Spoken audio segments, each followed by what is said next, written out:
Please proceed, Your Worship.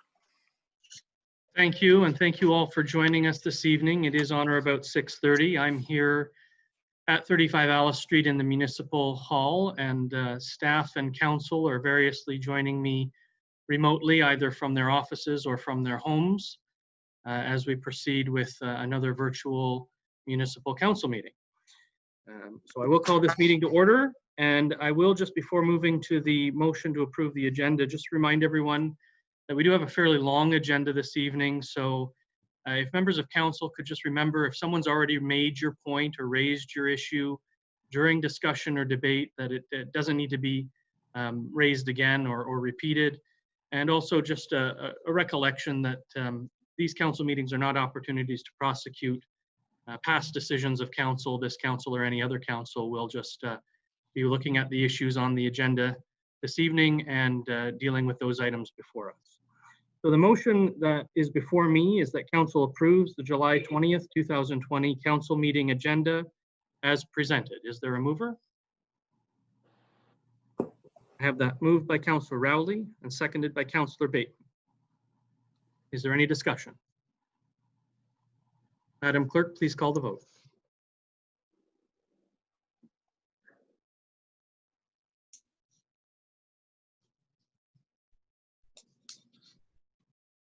Councillor Ron Anderson, Yes. Councillor Mark Bateman, Yes. Councillor Doug LeBlanc, Yes. Councillor Emily Rowley, Yes. Councillor Mary Tadman, Yes. you try again, Councillor Rowley, or Mary Tadman, sorry. I see you're saying yes. Your mute still on. For some reason. There we go.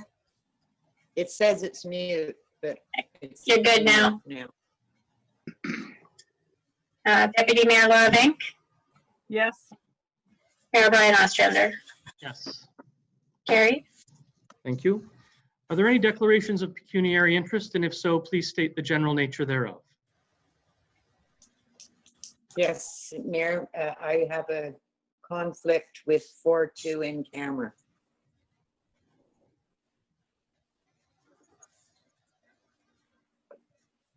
What's the item, Councillor Tadman? Just the general description. Just 1 second, and I'll read it off to you. It's the Public Works Environmental Department engineered grading plan refund. Okay. And the general nature of your conflict, Councillor Tadman? The dispute is with a niece of mine. Thank you. Are there any other declarations? None noted. Are there any announcements? Councillor Anderson? Today I was happy to, or not, today I was happy to receive a phone call from a Janet Jarrell, who's with the Quinte Arts Council, and I received an email a while back with that I didn't respond to. So anyhow, they were asking me to join a roundtable with Quinte Arts Council, looking at bringing back the culture of Brighton, our arts people, back into the fold with the Quinte Arts Council. And I wasn't around when I think it separated from the Quinte Arts Council possibly 2 to 3 years ago. But because of what's going on and trying to bring back support for artists and all types of artists, whether it's photography, writing, or art in general. So I would like to be part of that, and I'm going to attend the roundtable. Mark Fleur from Belleville Recreation is going to be overseeing, chairing this roundtable, and I'm going to search for one or two people from the arts community to try and get involved again. I'd like to see that happen in our community, and I know there's some new people that have come into the fold in the last couple of years at least, and some fantastic artists musically and art-wise, and perhaps we can stimulate that again. I know there's still things going on in the community. I'm not taking anything away. I'm just saying maybe it's time to revisit that. And I'm happy to be part of that. Very well. Thank you. Any other announcements? Councillor LeBlanc? Through you, your mayor, I don't know if the announcement was made that I passed on to you last week, so that's why I'm not saying anything. If they You made can their go ahead. announcement. It's official. Okay. Yeah, I just wanted to announce that the owners of No Frills are moving on and retiring, and that hoping that council could do something for them for how generous they were to the entire community and donating their time and money and for all the events and everything. So I asked the mayor if he would donate, not donate, but make a presentation to him. And I don't know if he did. Thank you. I can confidently tell you that I did. On Friday afternoon, I called both Mike and Lori at the No Frills and asked them what time they were planning on sneaking out the door. Mike told me early afternoon, so I went over just before noon on Friday and gave them a certificate thanking them on behalf of council and the community for everything they've done for Brighton, which, as we all know, is a great deal. They often did things without letting anybody know. They would just donate stacks of water or flowers to churches or what have you. And the one thing that I recall is during our emergency declaration in the last term of council, when the water mains broke, they donated probably literally a ton of water in bottles to the community without asking for anything in recompense. So we're certainly grateful for Mike and Lori's stewardship in this community. We wish them well as they go into retirement. I am told they are not leaving the community, so they'll be around a little while longer. And if anybody in the community sees them out on the street, I hope you'll take the opportunity to thank them for their involvement and for everything they've done here. And thank you, Councillor LeBlanc, for giving me the heads up on that one. Councillor Tadman. Thank you, Mayor. Since they have been such good corporate sponsors and have really moved that business forward, I was wondering if council would entertain the possibility of maybe giving them something to recognize their time other than a plaque that you know where it goes. We've done it for so many other people in the community, and I don't know whether it would be a painting, a photograph, whatever, just something to commemorate the time they were here. But that would be up to council, of course. So I guess I'd ask if you, Councillor Tadman, could reach out to a couple of other members of council or one other member of council and maybe come up with an idea and bring forward something to the next roundtable so we could have that discussion rather than having it during announcements at this meeting. Yes, I don't have a problem with that. I would suggest that those either for or against would get in touch with me at my email address, and they all have that. So there you are. Instead of me council, calling them, I'd like to hear their ideas first. there you go. So members of council, please reach out to Councillor Tadman if you have ideas of what we might be able to do to move that item forward. Are there any other announcements this evening? No, I think probably we mentioned the Canada Day celebration a good deal before it happened, but of course it already has happened. And we've offered lots of thanks to the library and the Digital Archives Committee for putting that virtual event together. But it was quite well attended before and or during and after. And I just want to reiterate my thanks to the library on behalf of council, and my thanks to the Digital Archives Group for all the work they did for that virtual Canada Day celebration. It was great for the community and well received. So any further announcements? All right, we have no statutory public meeting this evening, so we move straight into staff reports. Our first report is from the fire department with regard to the award of a tender for a new pumper tanker fire truck. Chief Caddick, we have read your report. Do you have anything to add or highlight? Not at this time, Your Worship. I'll be happy to answer any questions.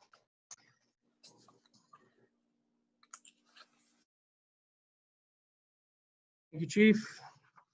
So the motion will read that council award the contract for one pumper tanker fire truck to Carrier Centers Emergency Vehicle Group following the RFP tender price of $480,074.16, including HST, and authorize the mayor and clerk to sign the purchase agreement for the same.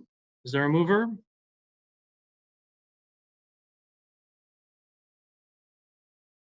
I have that moved by Councillor Anderson and seconded by Councillor LeBlanc. Is there any discussion? Councillor Rowley. Thank you, Mayor.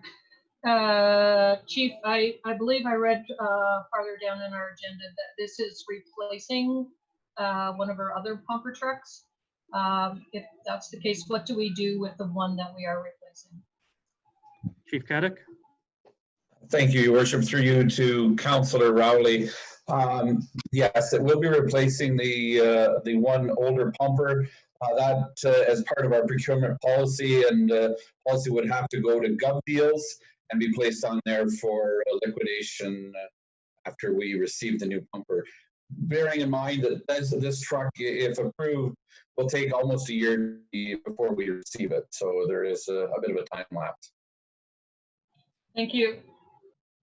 Thank you both. Any further questions or comments? Madam Clerk, please call the vote.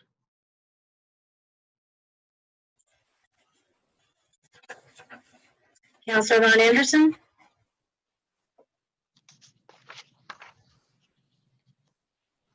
You're muted, Ron.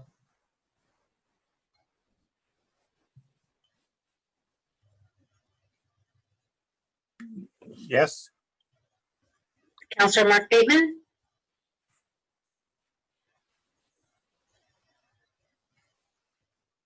you're muted as well. You're muted, Mark. Yes. Councillor Doug LeBlanc, Yes. Councillor Emily Rowley, Yes. Councillor Mary Tadman, Yes. Deputy Mayor Laura Vink, Yes. Mayor Brian Ostrander. Yes. Carried. Thank you. Our next staff report is also from the chief with regard to the COVID-19 Municipality of Brighton response. Chief Caddick, we've read your report. Do you have anything to add or highlight? Thank you, Your Worship. There's quite a bit in this report, and certainly we'll be happy to answer and entertain any questions as well. Just want to take an opportunity, though, to thank all of the staff and members that are sitting on our COVID recovery team, because it's the work that they're doing and the work the staff's doing that's bringing our municipality through this, I think, in pretty good stead. So that's about all. Thank you. Thank you, Chief. The motion will read that Council received the report on the municipal response to COVID-19 as information, and further that Council approves the Municipality of Brighton face covering policy for all municipal facilities. Is there a mover for that? Oh, definitely. And a seconder? So it's moved by Councillor Anderson, seconded by Deputy Mayor Vink. Is there any discussion? Madam Clerk, will you please call the vote? Oh, Councillor LeBlanc, go ahead. I just had one question, Mayor, through you to the fire chief. Hasn't the health unit already mandated that we wear masks in all inside of our buildings? Chief Caddick. Thank you, Your Worship. Through you to Councillor Vaughn. Yeah, yes, they have in commercial facilities, and this just augments to make sure that it's we're sending a good, clear message from the municipality as well. But indeed, they have, and you'll notice that the policy would not be removed until as given direction by the medical officer of health. Okay, thank you. Deputy Mayor. Thank you. And even in commercial facilities, they actually have to create a policy as well. So I do have one question. I believe I read in here that we could refuse someone's service if they aren't wearing a mask, and that's not actually required. I know in commercial, it's not required that you refuse service. And I just want to make sure that we're not using that in a way that can be, combative, or, I mean, there's a lot of controversy about masks, and there are people who just aren't going to wear them or can't wear them. I know in our facilities we are putting up plexiglass and those sorts of things. So I guess I'm just kind of curious. I want to make sure we're not scaring people away. It's tough out there. Everyone's having a hard time with this, and so I was just curious to maybe Rick, it's just a comment on that. Chief Caddick. Thank you, Councillor or Deputy Mayor Vink, through you, Your Worship. To you, Deputy Mayor. Yes, indeed, we certainly would not be refusing service. The goal is always going to be to educate, but we understand that we are putting in other barriers in place so that we should be able to provide service to anyone that requires it. And and I think they have a term in there that they utilize as they want that to be.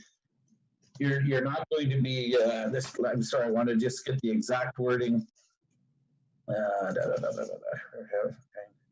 The staff, of course, there is a training component to this, and that where we'll make sure be sure that the staff are aware that that we will not. We're doing our best. It says staff will do their best to limit entry to any person not wearing a mask. However, there are other options, and that's face shields, that sort of thing. So we'll certainly have them available, and we'll try and encourage folks. But at the end of the day, you can't refuse service for a mask. Thank you, Deputy Mayor. Does that satisfy your question? Thank you. Any other questions or comments with regard to the motion? Madam Clerk, please call the vote. Councillor Ron Anderson, Yes. Councillor Mark Bateman, Yes. Councillor Doug LeBlanc, You're muted, Councillor LeBlanc. Sorry, yes. Councillor Emily Rowley, Yes. Councillor Mary Tadman, Yes. Deputy Mayor Laura Vink, Yes. Mayor Brian Ostrander. Yes. Carried. Thank you. Our next report is from the Finance Department, 2020 requests for subscription advertising support. Director Whitfield, we've read your report. Do you have anything to add or highlight? No, I do not. Thank you. The motion before me reads that council receives or supports the funding for advertising in the Military Service Recognition Book, Power of a Wish magazine, and Remembrance magazine for a total expense of $962.28. I'll ask if there's a mover and if the mover wishes to receive or support. Councillor Rowley. I would like to support.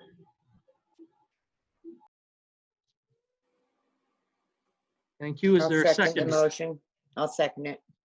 It was moved by Councillor Rowley and seconded by Councillor Tadman that we support the advertising in the Military Service Recognition Book. Is there any discussion? Madam Clerk, please call the vote. Councillor Ron Anderson, Yes. Councillor Mark Bateman, Yes. Councillor Doug LeBlanc. You're muted. Yes. Councillor Emily Rowley, Yes. Councillor Mary Tadman, Yes. Deputy Mayor Laura Vink, Yes. Mayor Brian Ostrander. Yes. Carried. Thank you. Our next report is also from the Finance Department with regard to a grant and aid for the East Northumberland Secondary School Hope Project. Director Whitfield, we've read your report. Do you have anything to add or highlight? I'd just like to add that we did receive another donation late last week for $1,500. Thank you. So the motion will read that council received the staff report regarding grant and aid for ENSS Hope Project, and further that council authorized the Director of Finance to remit the grant and aid of $10,000 to the ENSS Hope Project. Is there a mover? I'll move it. Any movers? Tadman. I have it moved by Councillor Tadman, seconded by Councillor Bateman. Is there any discussion? Madam Clerk, please call the vote. Councillor Ron Anderson, Yes. Councillor Mark Bateman, Yes. Councillor Doug LeBlanc, Yes. Councillor Emily Rowley, Yes. Councillor Mary Tadman, Yes. Deputy Mayor Laura Vink, Yes. Mayor Brian Ostrander. Yes, Carried. thank you. I did have one question. I'm sorry. May I ask it? I'm sorry. Yes, My question would be, with these funds, will this complete the project? Will this complete the money that they require for this? Do we know that? I think it completes our obligation. Director Whitfield? Does complete our obligation, and they have had some donations as gifts in kind. So some of the work was done by, but it's a great project, and I'm happy to see that council supported it. Does that answer your question, Councillor Rowley? Almost. It's okay. All right. I'm just wondering if that they're completed with their project now. That's all. I guess I could reach out to the students. Yeah, or to the teacher involved, whom you probably know without me naming names. Councillor LeBlanc? Yes, I was talking with the young student that came and gave the presentation the other day. It is complete, and I am buying a number of bricks for some of my relatives that I passed on. It looks really, really good. The councillor should go have a look at it. It's really well done. Thank you. Thank you. Thank you, Councillor Blanc. So our next report is also from the Finance Department, the 2020 second quarter financial report. Director Whitfield, we've read your report. Do you have anything to add or highlight? I do not. Thank you. The motion in front of me reads that council receives the 2020 second quarter financial report as information. Is there a mover? Moved by Deputy Mayor Vink, seconded by Councillor LeBlanc.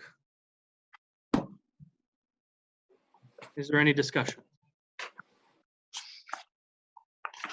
Councillor Tadman. Thank you, Mayor. I was just wondering if we could have at another time the breakdown of the cost of the COVID. I know that there's lots of things that had to be done, but it would, when residents sometimes see a figure like 81,000, almost 82,000, and not understanding, they may wonder what we spent all that money on, but I can understand pretty well what, but I would like to just be able to say like ballpark figures for shields or whatever had to be purchased. And I know there was lots of things, but whenever that could be available would be good.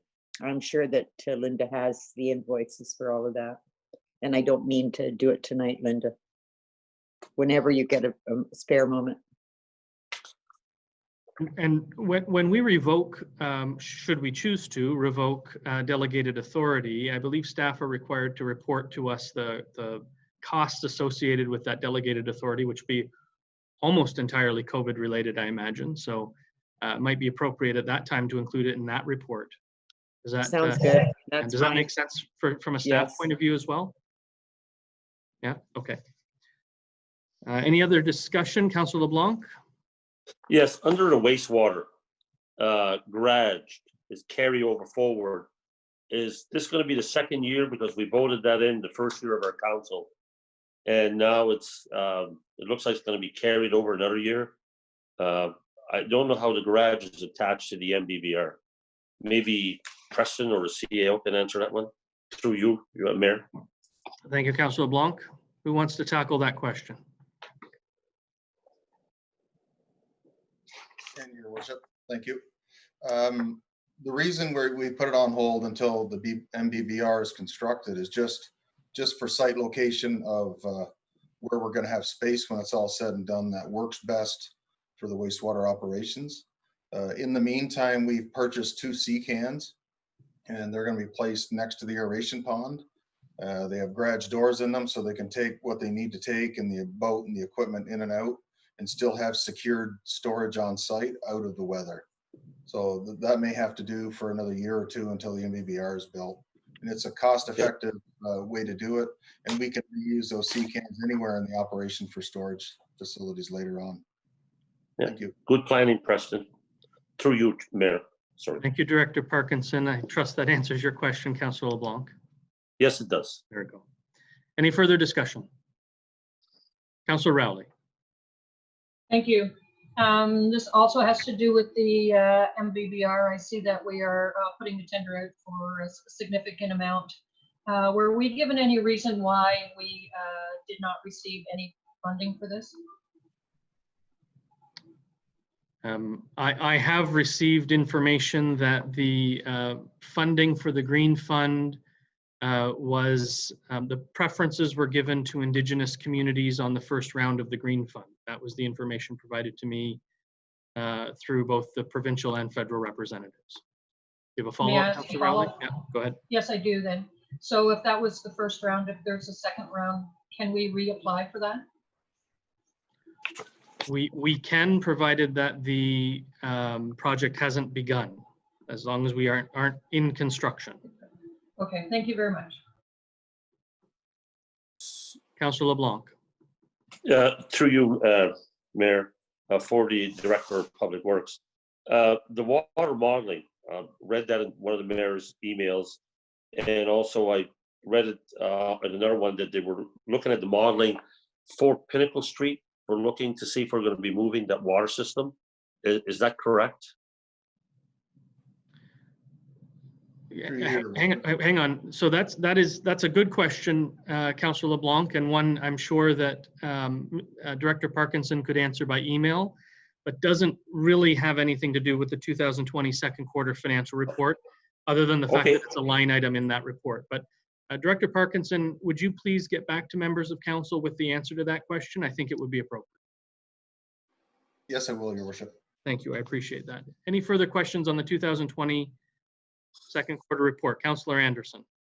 To go back to that question regarding the funding, and if we can't get funding, if we start the project, is there, can we defer the project until we get the funding? It's shovel ready, right? Or it will be shovel ready.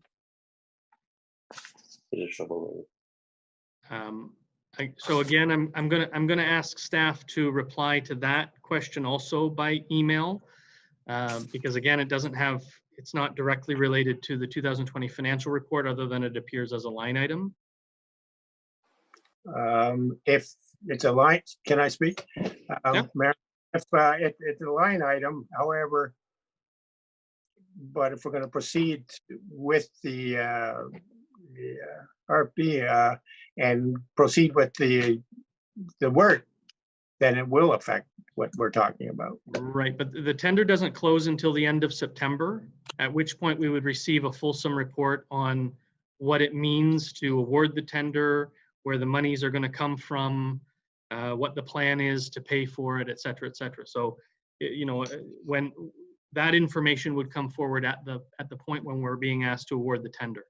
Okay, so I just hope we'll continue to work on that matter in the interim. Agreed. Okay, Councillor Tadman, is your hand up? It sure is. Go ahead. Thank you. Yeah, I can't for the life of me figure out why we haven't been fined, because they were very quick to fine in the last term of council. And this has been postponed a very long time. Are we still looking at somewhere around 9 million for this project? I believe that is the earmark for the project, just shy of $9 million. Worth waiting. And so without any grants, we know who will be paying for that. And so we can't delay, right? Or we'll pay it the other way with fines, because I'm surprised that we haven't been fined already. So and you say that, why has it taken so long for the tender to go out? We haven't been fined And why because we hasn't are, anything been done? we haven't been What about the fined. lift station? We haven't been Pardon? fined because we are working with the Ministry of Environment, Conservation and Parks as we work toward the letting of this tender. They were well aware and And have. so were we last time, and we still got fined. Right, but, well, But anyways, are we doing anything with the lift station? Because we know that it is in dire need of repairs. so I'll ask staff to please respond to that by email because it's not part of the 2020 second quarter financial report, Well, it will be if it goes in with the same tender. but we know it's not. We've already received that information, Really? really. Or maybe you have, I haven't. Yes, staff provided us with a report explaining that the lift station and Twin Main could not be included in this because of the cost escalation of the MBBR system alone.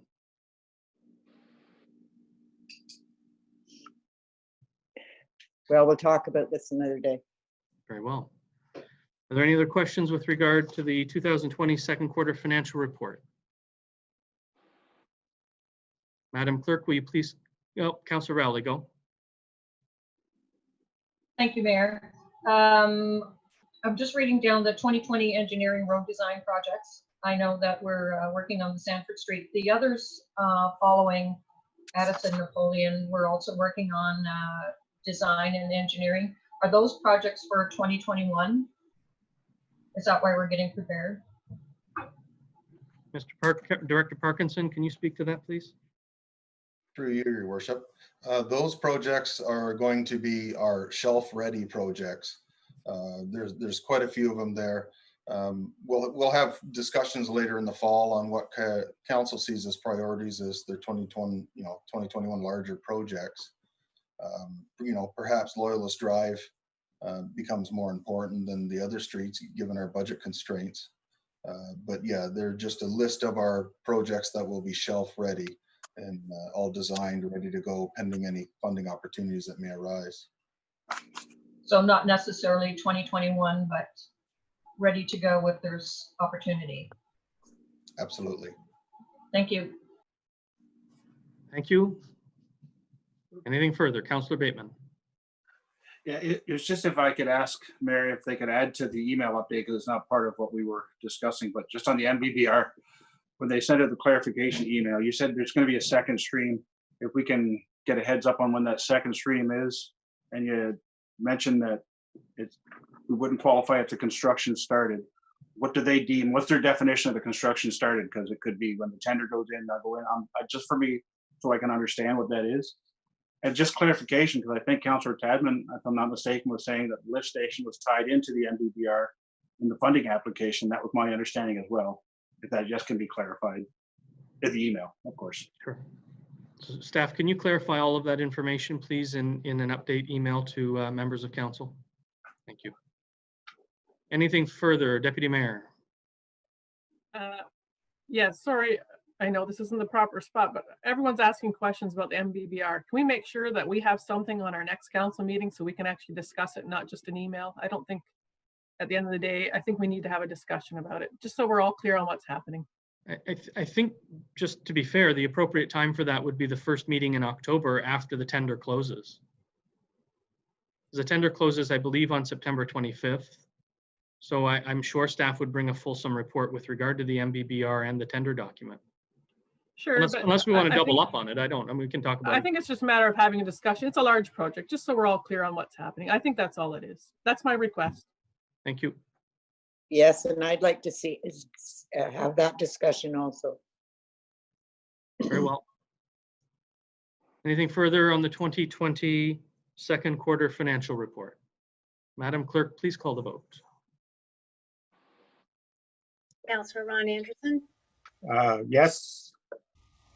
Councillor Mark Bateman, Yes. Councillor Doug LeBlanc, Yes. Councillor Emily Rowley, Yes. Councillor Mary Tadman, Yes. Deputy Mayor Laura Vink, Yes. Mayor Brian Ostrander. Yes. It's carried.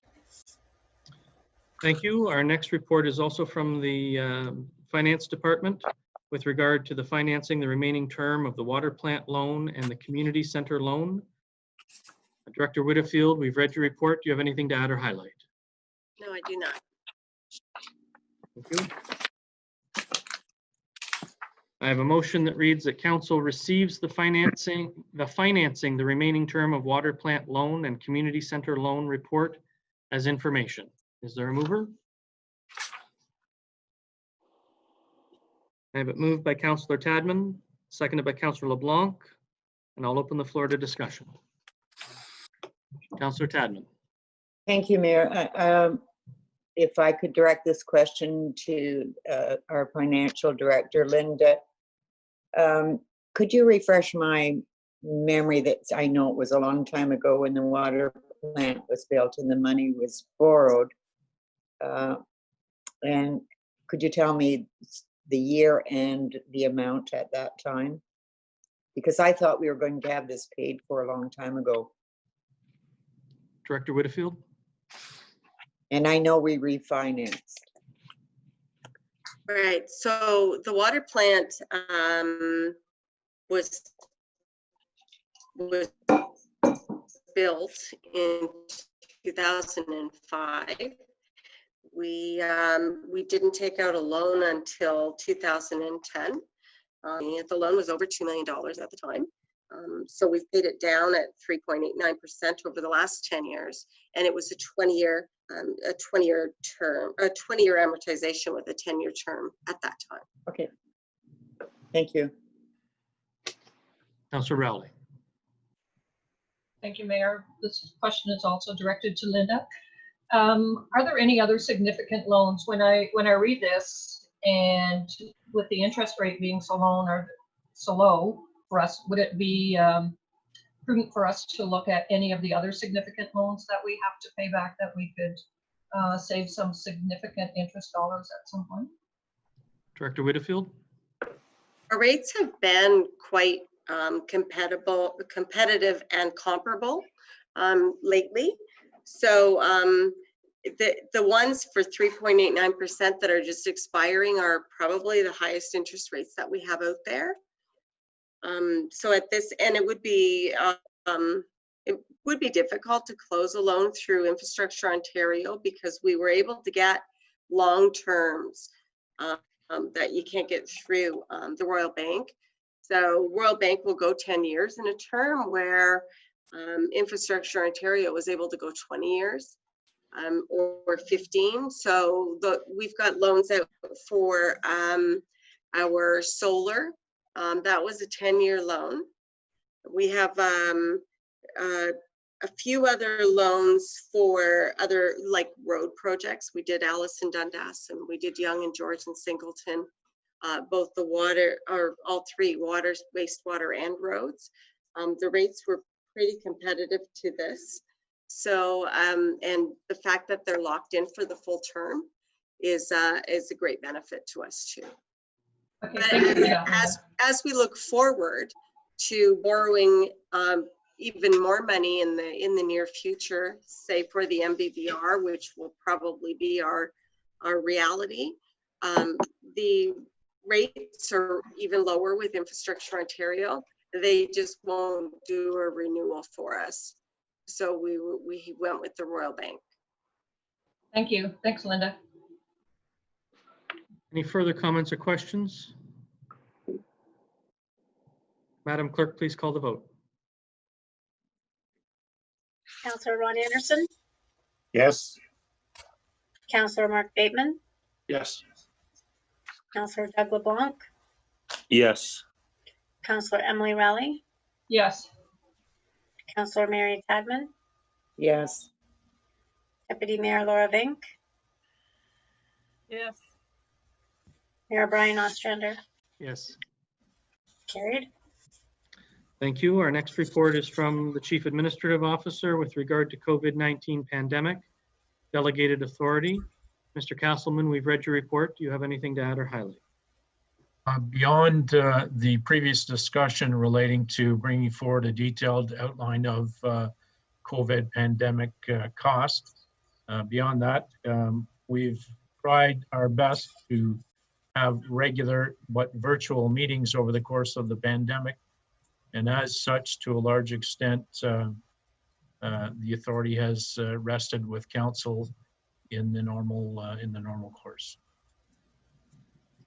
Thank you, Mr. Castleman. The motion before me reads that council revoke the bylaw providing delegated authority to the mayor, CAO, and director of finance during the COVID-19 pandemic. I'll need a mover. I'll move that. I have it moved by Councillor Anderson and seconded by Councillor LeBlanc. Is there any discussion? Madam Clerk, please call the vote. Counselor Ron Anderson, Yes. Counselor Mark Bateman, Yes. Counselor Doug LeBlanc, Yes. Counselor Emily Rowley, Yes. Counselor Mary Tadman, Yes. Deputy Mayor Laura Vink, Yes. Mayor Brian Ostrander. Yes. Carried. Thank you. Our next report is also from the CAO with regard to 2020 department work plans, second quarter report. CAO Castleman, we've read your report. Do you have anything to add or highlight? My only highlight is that during the second quarter of this year, the majority of our focus and priority has been in response to the pandemic. Responding to the pandemic and the various regulations that are come our way, and readying our staff and our facilities for eventually a reopening now that we're in stage 3. It's certainly been an onerous process. And as the fire chief has said, everybody's pulled together over the course of the last 2 or 3 months during this difficult time. And I'm anxious to get back to semi-normal over the course of the next month or so. Aren't we all? Thank you, CAO. The motion before me reads that council approves the 2020 second quarter work plan report as depicted in Schedule 1. Is there a mover? Deputy Mayor, second. Councillor Rowley. I'll open the floor for discussion. Councillor Rowley. Thank you. 2 questions, if I'm allowed. The first question would be, I know this is in regards to just completing our second quarter. Will staff be focusing soon on our 2021 budget? Mr. Castleman. The quick answer is yes. Our intention or hope is to bring forward a budget guideline report for council's consideration at the next council meeting in August. May I ask a second question? You may. Regarding also wording around that we're reviewing here around the strategic plan. Does staff or council have any appetite that once we are able to get back around the table that we have a review of our strategic plan and in the fall, that we can go over some of that and maybe review that along with our budget discussion?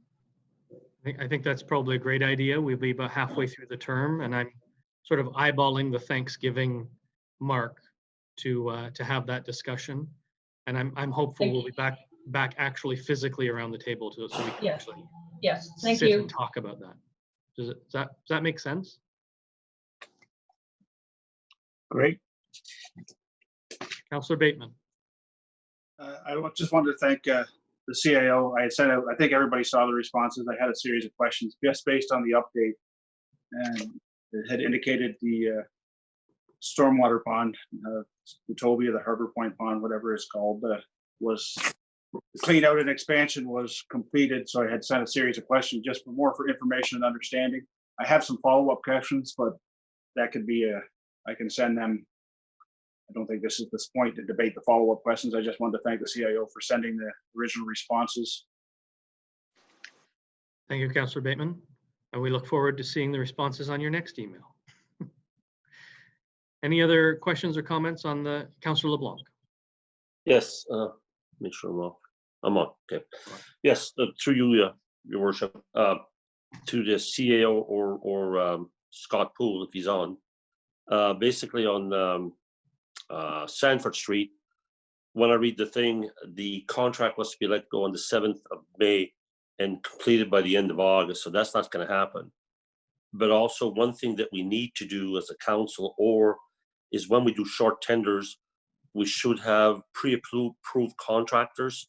And Mr. Poole, is that something we're looking to do in the future? I see Mr. Poole's chair, but I do not see Mr. Poole.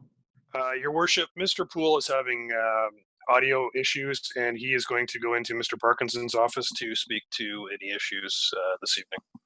Super. Yes, sorry about that, everyone. Councilor LeBlanc, if you could just repeat your question so Scott could hear it.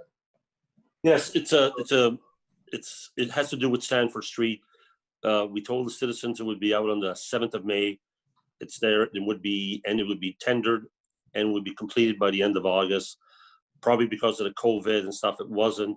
And we got it out, hopefully it'll be finished by the end of September.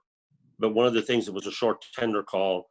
So one of the questions I had for Mr. Poole, which he answered very nicely, was that we should have pre-approved contractors for this type of events. And he said that it was something that the staff would look at. So I'm asking if that is something that Mr. Poole would be looking at in the future. Mr. Poole, I'll ask Mr. Parkinson to unmute his, and then you can answer your question. Go ahead, Scott. Yes, I don't believe we can pre-approve for a large capital project like that. What I meant to say was that there are purchasing processes where we should be using more pre-approved lists so we can expedite processes. But for large projects like Sanford, I don't think pre-qualification is the way to go. The list vary considerably from year to year and time of season, so we wouldn't want to preclude people from it. Thank you, Mr. Poole. Are there any other questions with regard to the 2020 second quarter work plan report? Councillor Anderson. Maybe this should wait for Mr. Parkinson's report, but the start date for Sanford Street, I've been given a few different dates, and there's been different dates for the RP. So while we're on the topic, when is the start date for Sanford Street? Short answer, Mr. Poole. Just a date, the start date. First week in August is what we're hoping for right now. It'll be somewhat contractor dependent. All right, that's narrowed it down. Thank you. Any other questions on the second quarter work plan report? Madam Clerk, please call the vote.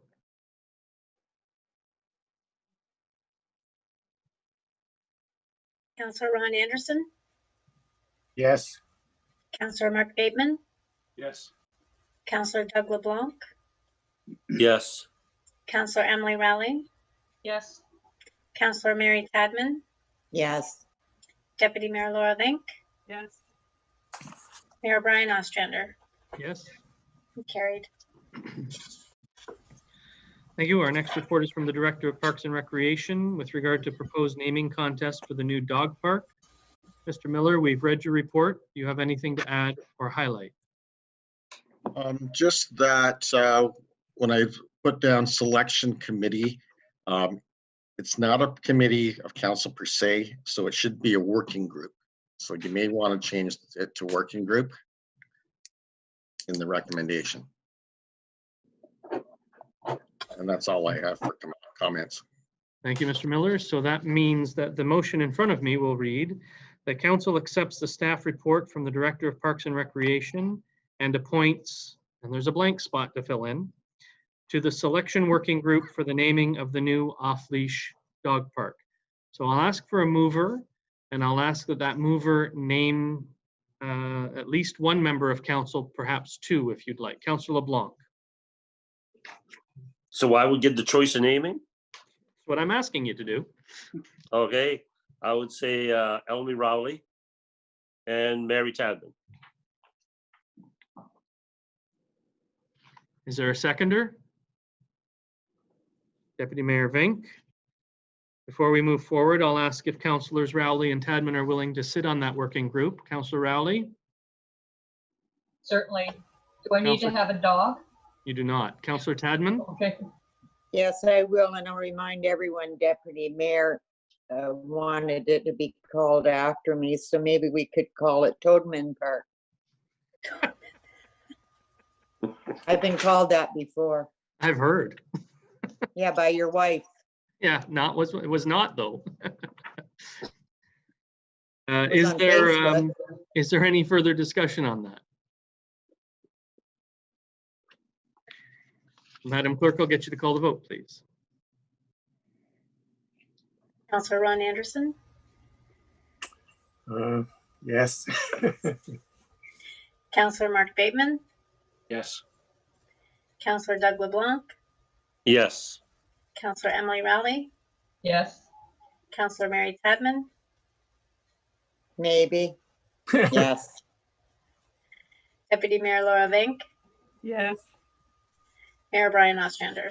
Yes, It's carried. thank you. Our next report is from the Manager of Economic Development Communications with regard to an economic development update. Mr. Hagerman, we've read your report. Do you have anything to add or highlight? No, I do not. Thank you. Thank you. The motion will read that council receive the staff report regarding economic development update for information. Is there a mover? Can I have, oh, So I've moved by Deputy Mayor Vink. Is there a seconder? I'll second it. Councillor Bateman. And I'll open the floor for discussion. Deputy Mayor. Thank you. So I think at the last meeting, we had quite a long discussion about whether or not to close the street or not. And you do refer to it in here a little bit. Ben, are you able to just kind of elaborate on what the plans are at this point for downtown, or if that's going to move forward, or what you're working on? Mr. Hagerman. Kind of just monitoring what stage 3 is going to bring. In my mind, we need to see how stage 3 goes a little bit more. It's a week old now, and there really wasn't a whole lot else to report on other than what I said in the report. I think we need to continue to be aware of what's going on in other municipalities. I spoke to folks from the Kingston BIA last week, and they had a number of challenges in the city of Kingston along Princess Street. And it ended up resulting, they decided just to kind of scrap the idea and reopen the street and not go there. So just sort of monitoring other communities and monitoring our own business community and kind of going from there. So sorry, I can't really provide any fulsome details, but the way we're moving right now is just too hard to tell where we'll be in a month from now, let alone tomorrow. So. Thank you, Mr. Hageman. Are there any other questions or comments? Councillor Anderson? Just a question. I'm not sure if I asking the question at the right time, because I think last time I didn't, but I was told, Ben, you mentioned that in April was your target for an economic committee to get developed. I know it's difficult for that to happen at this immediate time. However, is there something that we can be planning to perhaps September or the fall to have a committee together to help you or to help with some of these initiatives and maybe help get some new initiatives to help business and help the community? Is this a good time to bring that up?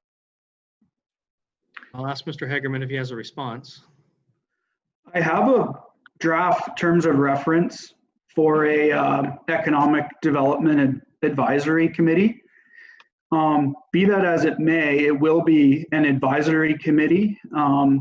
So they will, the committee will be there to support my position and use their status in the community, their contacts in the community to help me out, not necessarily in the operations end, but as an advisory role. So I do have a draft terms of reference. The plan was for that terms of reference to go at the March 16th meeting.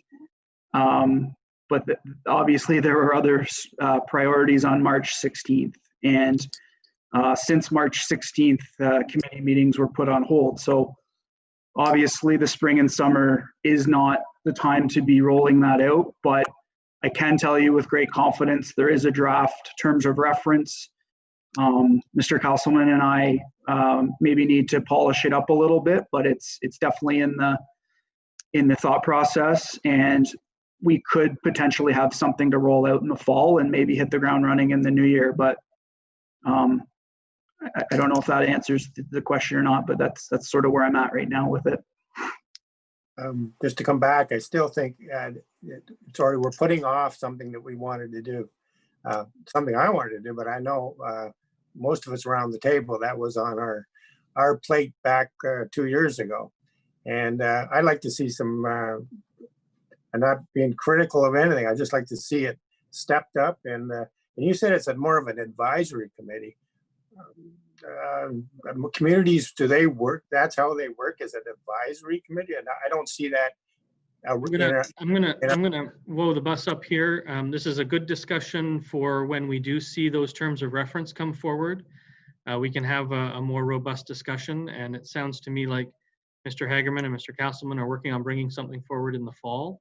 I understand that everyone's a little frustrated about where things are at and the schedule of certain items on our strategic agenda, but keep in mind that we've had to put the brakes on a lot of things because of this pandemic. It's the reason we're meeting by this weird method now rather than sitting around a table together. So we look forward, Mr. Hagerman, to you bringing that terms of reference forward as soon in the fall as you possibly can. Is that fair enough, Councillor Anderson? Yeah, that's exactly the words I wanted to hear. Thank you. Thank you. Councillor Bateman. Thank you. Ben, can I ask you to speak to the Brighton Buy Local Community Passport? I think that's a pretty cool idea. I think you'd be missing a great opportunity to have you speak to that for the millions and millions that are viewing us on YouTube right now. But all kidding aside, I think it would be great for people to hear and see this, because we've missed the opportunity to get the plug out, because it seems like a pretty cool idea. Yeah, no, it's definitely going to be heavily promoted. Tonight was to introduce the idea to Mayor and Council, and there has been lots of communication with other stakeholders. So the idea will be that we've developed a passport that will hopefully stimulate people going into and shopping strictly in Brighton for as much as they can. The entire community is included. All businesses in the community are included in it.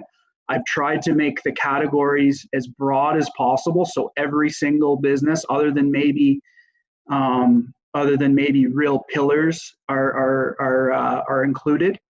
And the idea is there's 6 categories. The consumer has to get 4 of 6 categories checked off at a local Brighton business. They submit their passport, and then they will be entered into a contest for, there's going to be 3 different prize amounts.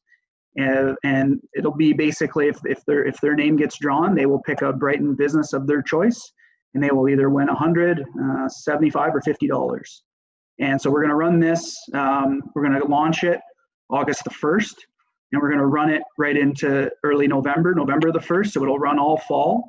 And if it goes well, I would love to do one throughout the holiday season to make sure people are shopping local in the holiday season as well.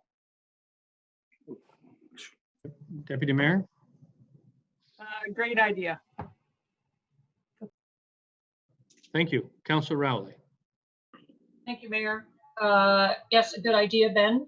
Wonder if you've had any discussions with the DBIA on this, and if not, is there still opportunity to have that? Mr. Hagerman. There has been great attempt to discuss with the DBIA, but I have not had a fulsome discussion with them on it at this point. Councillor Tadman. Thank you, Mayor.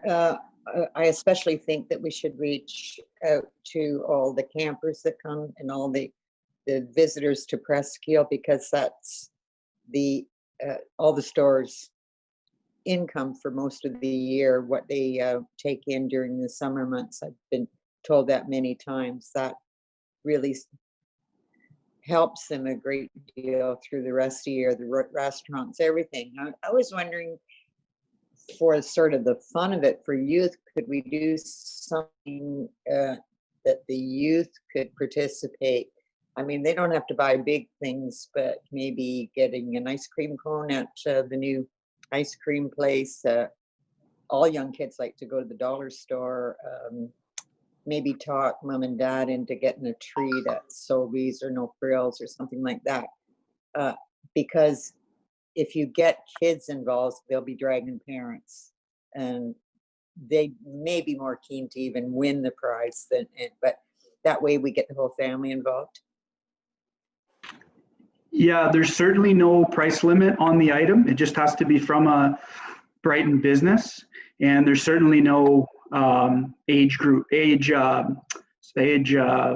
guess, regulations on the contest as well. So absolutely, I would love to see people of all ages utilizing the program, and we will find ways to promote it and ensure it's very family friendly, child friendly, youth friendly endeavor for sure. Suggestion, thank you. Councillor Bateman. Just to follow up, Mayor, you might be able to answer this. When this initiative gets launched by Mr. Hagerman, would it be helpful, or would we be allowed? Can council members help hand out these passports and get them in the hands of as many residents as possible? I don't know what your avenue to get them out was. So, sorry, Mayor. No, I was going to say, I don't see why not, but you answer the question. Yeah. So basically, it was a real long thought process in how do we get these into the community, because the arena's closed, the municipal office is closed, and then it came to the idea, do you put them in a storefront? Well, then that storefront that you choose to put them in potentially gains an unfair advantage. So what we've decided to do for now, until the municipal center is open, is have them located at the library curbside pickup location. So they're open 6 days a week. It would be basically contactless, and we would be able to utilize their drop box to submit their passport and utilize their location that's central in our community for folks to pick up their passport. People can also, I'm going to make them available online, so they can also print them off at home. They won't be on the hard cardstock that they're going to be printed on, but it's still they can access them online and print them at home. And if they don't want to necessarily print them, they can just collect their receipt and hand that in with their name. But obviously, the physical passport would be ideal. So just to circle back to Councillor Bateman's question, could every member of council get a dozen or so of these passports to hand out? Sure, the more the merrier to get them in the community as quickly as possible. So you'll let members of council know when they're available and they can come pick them up. Hoping this week, yeah. Perfect. Thank you. Councillor Cadman, you had your hand up. Yes, thank you, Mayor. I was going to maybe suggest if we ask at the park gates as people are picking up their, well, in farther when they pick up their pass for their weekend or week or whatever they're camping for,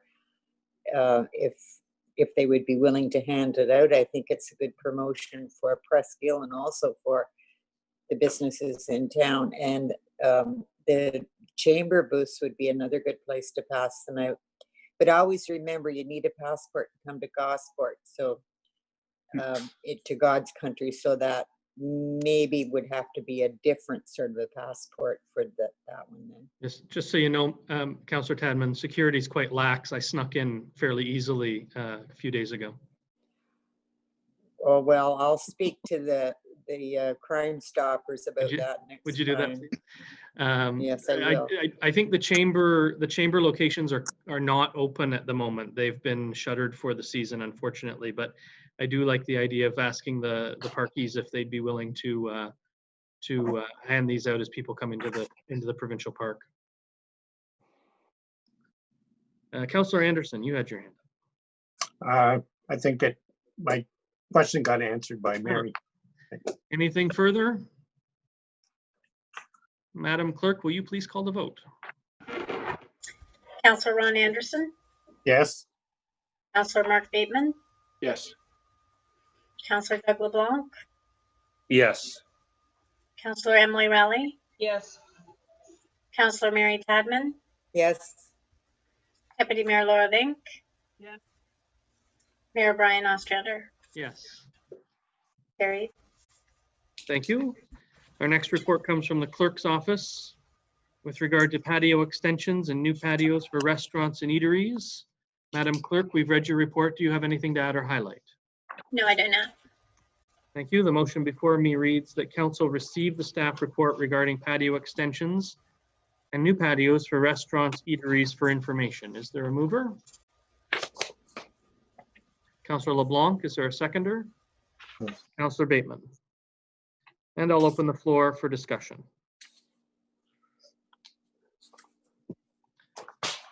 Councillor LeBlanc. I just want to let people know that the Gables got the permit to extend their patio today at noon, which was very good, and for outside eating, and which is going to really enhance their restaurant and the look of the town for fine dining. Thank you. Thank And you, council Councillor worked for that. Thank you. All the council worked for that. It was good. Was good. I think staff worked hard to get them there too. Any other comments or questions? Yes, they did, Mayor. Madam Clerk, please call the vote.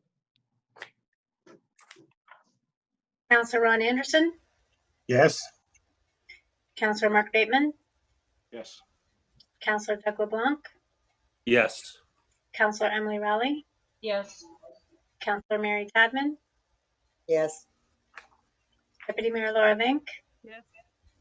Mayor Brian Ostrander. Yes. Carried. Thank you. Our next report also comes from the clerk's department with regard to rate of speed bylaw amendment. Mr. McGee was the author, but is not with us here this evening. So Director Parkinson or Madam Clerk, do you have anything to add or highlight on this report? Not at this time, Your Worship. Thank you. No. Thank you, Madam Clerk. So the motion before me reads that council receives the report dated July 20th, 2020, being an amendment to the rate of speed bylaw 091/2019 that regulates speed limits on specific municipal roads. And further, that council authorize the amendment to the rate of speed bylaw Schedule A as outlined in attachment number 3 attached here too. Is there a mover? Councillor Bateman. Is there a seconder? Councillor Anderson. Is there any discussion? Councillor Tadman. Baldwin Street was changed to 40 clicks. And I was racing with the turtle the other day and the turtle beat me. It's almost impossible to drive 40 clicks. And I'm not a speedster. I really do not drive fast. So I don't know. I see a whole bunch of these roads that are going to be 40 and we're going to be known as Turtle Town. I know that they talk about how many houses are on the road and everything, but some of these aren't practical. I would like to defer this because I'd like to go and drive on some of these roads and just, I think it would take me about a month to get through them all at 40 clicks in some of them. But anyways, I would like to defer this and just have a more of a look at it, but I need a seconder on this motion. So. Well, are you putting a motion to defer on the floor, Councillor Tadman? Yes, I would like to put a motion to defer, please. Is there a seconder? Are you seconding the motion to defer, Deputy Mayor? You betcha. I think some of these are a little extreme too. You know, we get people who complain about speeding. We're going to have more people complaining about speeding and more enforcement. And I think that we need to make sure we really want to move these down before we vote on it. So I'm seconding the motion to defer. So that's, I mean, it's not debatable, a motion to defer, but all we're doing is deferring the same report off to another meeting if we just put a motion to defer on the floor. So I wonder if you and Councillor Tadman could quickly talk amongst yourselves and put a little more words to it. Do you want to come over to my house, Laura? Got brownies. Sure. It'll take me a while if I go this speed.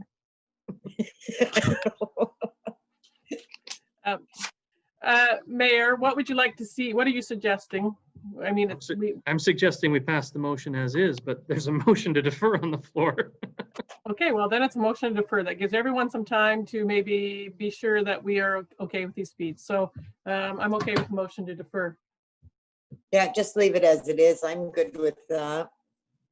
And I'm going to try and hit all those roads, so I might not be at the next meeting. I might have to camp out in a few nights inside of the road. It was moved by Councillor Tadman, seconded by Councillor Vink. The council defer the rate of speed bylaw amendment report to the next regular meeting of council. Does that sound about right? Yep. I'm going to write August, the August regular meeting of council. A motion to defer is not debatable, so I will ask you, Madam Clerk, to please call the vote. Councillor Ron Anderson,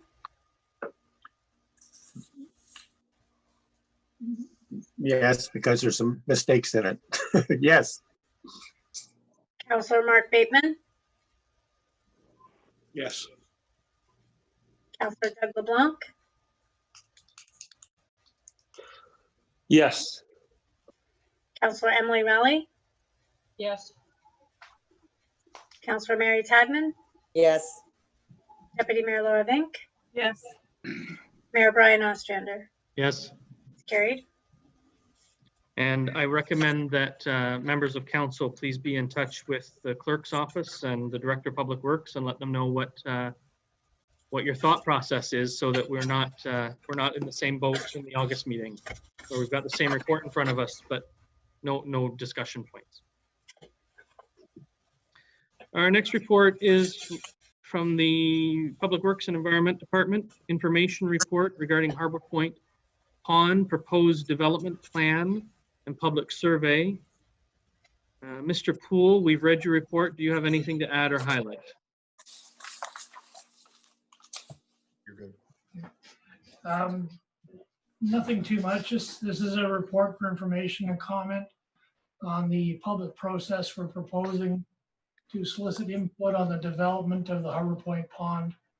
Excuse me, that was constructed in the winter, spring. This development would be in accordance with the stormwater management report, just to enhance the ecological and aesthetic and stormwater benefits of the pond. We recognize it's a very nice feature that's been built. Kind of enhances our urban environment. We'll solicit through mail and the web, and then bring a development plan back to council for consideration, including the costs thereof. I arrived to a storm of emails this morning. Apparently, an industrious ratepayer found the link in the report to council and assumed it was an active one, and it actually was, but it's not on the website yet. So they assumed it was open, and they were commenting on it and complaining that we hadn't given them any notice. But this is just starting the process of soliciting their input and developing a plan for the site. It's a contentious site. There's a lot of different opinions, especially of those living around it. So we just want to get it right. Thank you, Mr. Poole. The motion before me reads that council receive the staff report regarding the Harbor Point Pond proposed development public survey as prepared by the Public Works Department as information. Is there a mover? I'll move it. Thank you, Councillor Anderson. Is there a seconder? Deputy Mayor Vink.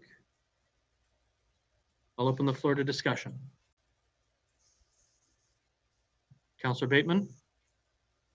I understand this is just a receipt for information. We all have seen multiple emails sent on this that were triggered by it.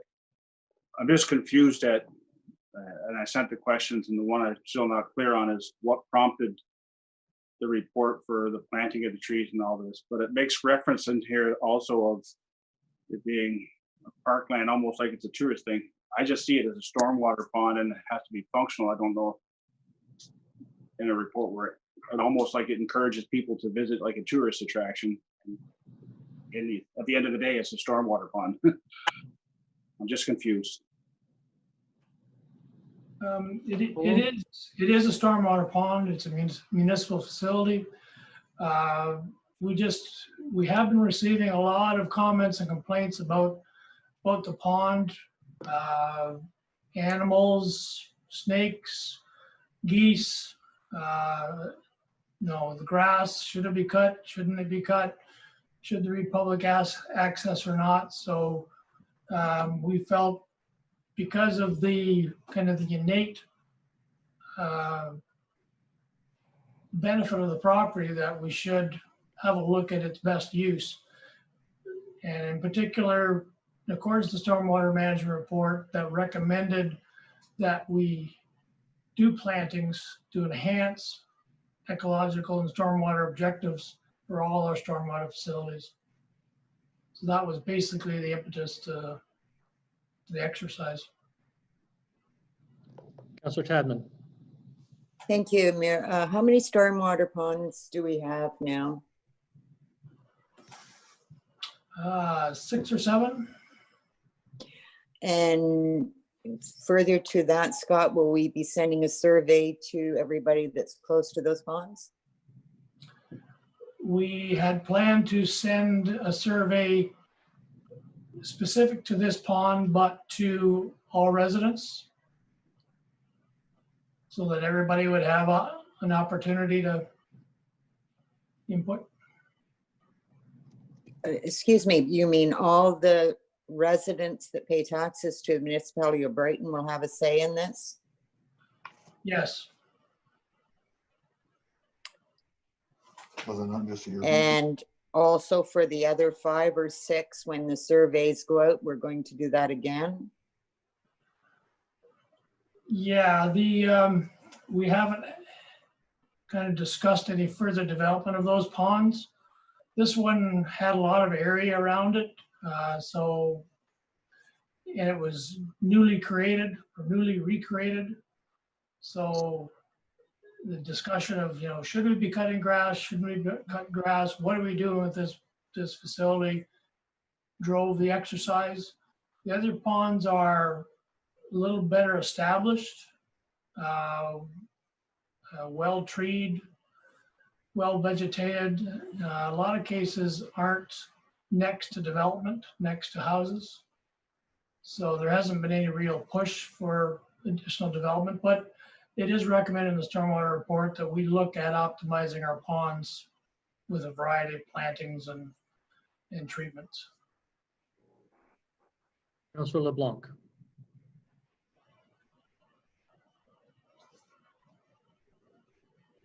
Thank you, Your Worship. To Scott Poole. I looked at this and this development looks nice, very well done, but usually they're around a golf course or apartments or condominiums. Planting the trees and the plants, I agree with. Having the birds and the snakes, that comes with a pond. But it's the asphalting and putting the trail that goes to nowheres, and if people want to come to see it, where would they park?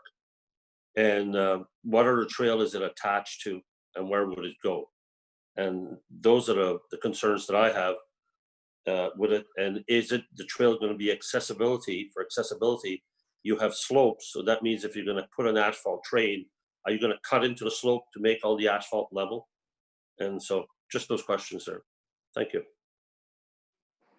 Thank you, Yeah. Councilor Blanca. It sounds like we're debating what's going to happen rather than debating whether or not to proceed with a survey and receive the survey report. So we're not debating tonight what the cosmetic the landscaping will look like.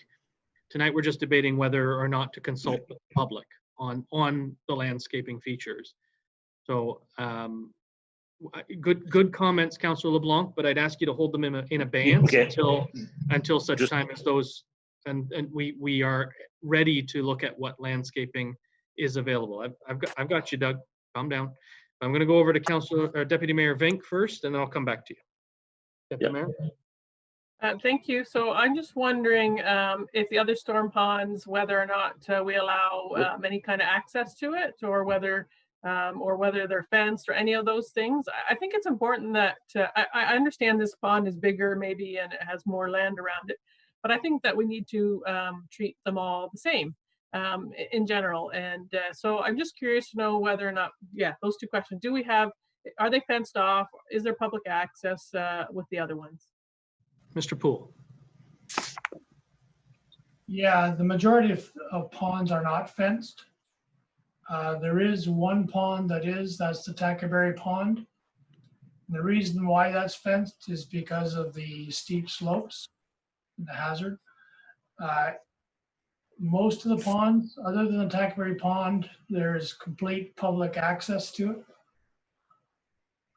So people can walk around it. In the case of Orchard Gate, a local citizen cuts a path around it and they maintain it year round. So there's a walking path around it. Forest Hill Pond, that's also accessible by path from the street. Lucas Pond, another one. Yeah, that's the general lay anyways. Now, but you're correct, what we do in one pond, we got to be careful that we set precedents, i.e. if you're talking about fences, if you start fencing Harbor Point Pond, why aren't you fencing the Lucas Pond or Forest Hill Pond? There are some general guidelines regarding slope, but liabilities and fencing are a long debate. Councillor LeBlanc, I'm coming back to you. I just wanted to, through you, Your Worship, to Mr. Scott Poole. He said he got a number of emails.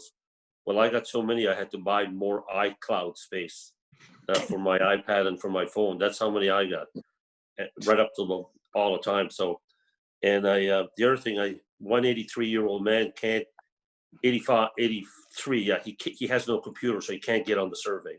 So he physically got a hold of me by phone to let me know that. And there wasn't one positive person on the comments, and that's all I want to add to it. But we're just receiving this as information. I understand. It's a very well done concept. Whoever did the drawings and stuff, it's very well done. Compliment them on it. Thank you. Councillor Rowley. Thank you, Mayor. There again, not to debate what we're doing tonight, but I was wondering if at some point, and I know staff is busy, if we could kind of maybe have a report as what the deputy mayor just asked, what do we do at this pond? What do we do at another pond? Could we have some kind of a report that kind of tells us how each stormwater pond is looked after, whether it's fenced, whether there's a trail, whether there's whatever? Could we just have a list of those so that we can compare all of them ourselves? May I ask, would it be appropriate to bring that report together with whatever recommendation comes out of this result, so that we're comparing apples to apples at the time of making a decision? Right, I'm fine with that. I'm not asking for it today or tomorrow, but when we compile everything, if we could have all of that information, it just kind of balances what we're doing with all of the other ponds that we have here. I would appreciate that. Thank you, Councillor Rowley. Councillor Tadman? Thank you, Mayor. I've thought a lot about this one, and I really cannot support sending a survey out to residents, because I feel it's like opening a can of worms. And then other residents that are sitting around whatever. I mean, the people that have been suffering with the water trucks going down that road now for so many years. I mean, if we sent them a survey, what do you think they would all say? And of course they don't want it in their backyard. And of course these people don't want it. And it's a NIMBY thing.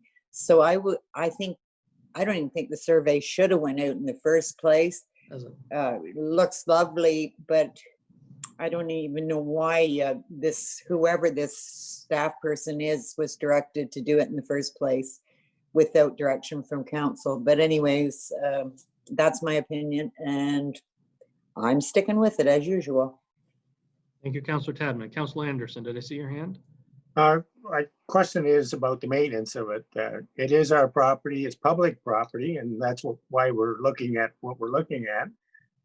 Are we doing a good job of maintaining it right now? The grass I'm talking about, the grass, the garbage. I saw a lot of the comments as well. A lot of different comments, a lot of conflicting comments, but generally it's about keeping it maintained and keeping it clean, but it is public property, and I think that's part of our whole situation here is we need to make a decision based on the good for all the community, and for those neighbors, of course, they're neighbor to it. They're used to living there and they bought there for a reason. I understand that, but we need to maintain it, make sure it's clean, and then follow through with a plan that's good for the public, for all the public. And maybe it needs security, I don't know, but we need to deal with it. Thank you, Councillor Anderson. Are there any other comments or questions? Councillor Bateman. First, I want to start by addressing Councillor LeBlanc. I know it seems like 10 minutes ago, but Doug, you don't know what iCloud is. You didn't buy new iCloud, Doug. And I just wanted to, if we could, I'm sorry, when he said that, I almost died. It's not for this, because this is just accepting what they put together for this report. But to touch on what Councillor Rowley had asked for, can we put in some clarification? Mr. Poole talked about the ponds, and you do one for one and you open Pandora's box. The lawn maintenance, because there's a big scope of maintenance, because I know there's different things happening at different ponds now. So there's already the differences. So maybe we can have some kind of in that report that comes back on the ponds, so we know what happens at each one now. Because I know down at the one we're talking about, some have been told they can't cut grass, some have been told they can cut a little bit of grass, and other ponds they cut what they want. So just clarification when that comes out in the report that Councillor Rowley asked for. Councillor Anderson. Apparently, also another item there that Mark made it touched on there that made me think of it. Apparently, there's some sort of an agreement with the municipality about maintenance and cutting grass. That's what I read as well in my multitude of emails. I think it's fair to say we all got a lot of emails. And I'm glad we did. I'm glad we did too. Are there any other comments or questions on this? I think staff are understanding what council is looking for in terms of robust amounts of information so that we can, so we're not piled on with info, but so that we can make a good and appropriate decision for that pond and for probably ponds in general moving forward. Is there any further discussion? Councillor Bateman. Just a quick comment. I know I don't know where everybody's head's at when it comes to the decision when it comes down the road, but we have to keep in mind that the Toby Developments has already got trails proposed in their next phase. So we're still going to have walking trails up in that area. So keep that in the back of your minds. Thank you. Any further discussion? Madam Clerk, please call the vote. Councillor Ron Anderson, Yes. Councillor Mark Bateman, Yes. Councillor Doug LeBlanc. Doug, Yes. you're muted. Thank you. Councillor Emily Rowley, Yes. Councillor Mary Tadman, Excuse me, Mayor, could you tell me what the motion says? I can't find it here. I've moved on to something else. Again, it's the motion reads, the council receives the staff report regarding the Harbor Point Pond proposed development public survey as prepared by the Public Works Department as information. It's moved by Councillor Anderson and seconded by Deputy Mayor Vink. So it's just, we're just moving to receive the report. No, I'll vote no on that one. Okay, Deputy Mayor Laura Vink, Yes. Mayor Brian Ostrander, Yes, carried. thank you. Which brings us to our next report from the Public Works and Environment Department with regard to Orchard Gate conceptual tree plant planning. Mr. Poole, we've read this report. Do you have anything to add or highlight, sir? No, not a lot. The subdivision agreement for Orchard Gate, this being phase 1 of stage 3, required the developer to provide $500 for each lot for the purposes of tree planting, landscaping. The developer turned around and required the owner or the purchasers to pay him $500. So now owners are expecting they're getting a tree. So we've received a number of comments. So we have moved forward with developing a landscape plan, identifying where we could plant trees in that phase of the development, and providing, and this is a public process again, to let people know where they can plant a tree, what kind of tree, ask them what kind of tree they would like, and from there bring forward a plan to install trees this fall. Now, this applies only to this phase of the development. The subdivision agreements on previous phases and subsequent phases did not require this. But it gives the agreement gives the municipality the flexibility to plant the tree where they see fit. But I think owners have got the idea that they get a tree for their $500. So, a bit of background. Thank you, Mr. Poole. So the motion before me reads that council receive the staff report regarding the Orchard Gate tree planting as prepared by the Public Works Department as information. Is there a mover? I'll move. It's moved by Councillor Anderson, seconded by Councillor LeBlanc. Is there discussion? Councillor Anderson. Maybe a couple of questions. Where's the $500 per property? Who has that? I believe the municipality does. Mr. Poole? Yes, we have it in some account. Linda, I'm not sure what it is, but we have it on account. Okay, perfect. So we're in control of that.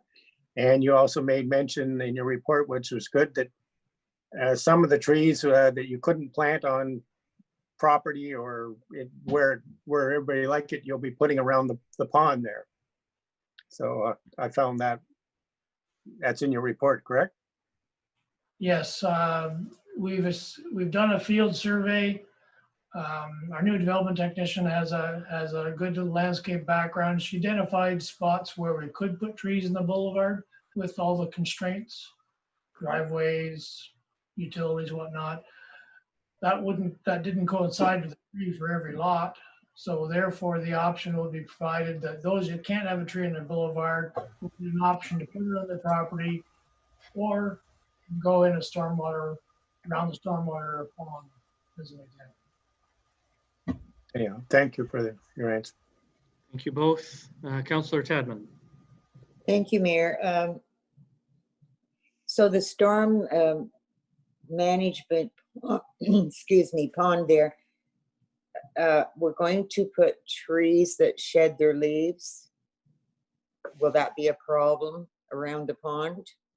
I would think it would fill up in the fall with an awful lot of trees, and it might block the actual functioning of the storm pond. I don't know. I don't know that much about storm ponds. I absolutely don't know much of anything about them, but I would think that as these get bigger, they're going to shed a lot of leaves in the fall, so we could have a real problem there. Mr. Poole? Yeah, there is, they do promote the planting of trees around stormwater ponds for shade, for habitat, etc. I'm sure there is an organic load from the leaves, but MOE guidelines aren't concerned with that. The species that we do plant around them tend not to be huge. They're more ornamental, but still, yes, there'd be leaves, but it hasn't been identified as a problem. Any further discussion? Councillor Tadman? Well, some of those trees get huge. I have a maple and I don't have a red oak here, but on another property, and they get really big, and they, you know, it takes you a long time to rake up the leaves in the fall from them. So I'm just picturing this all going into the storm pond. Why can't we plant evergreens? Mr. Poole? We can. Good point. We can also plant away from the pond. There is quite an area around the pond that is part of their condominium, actually.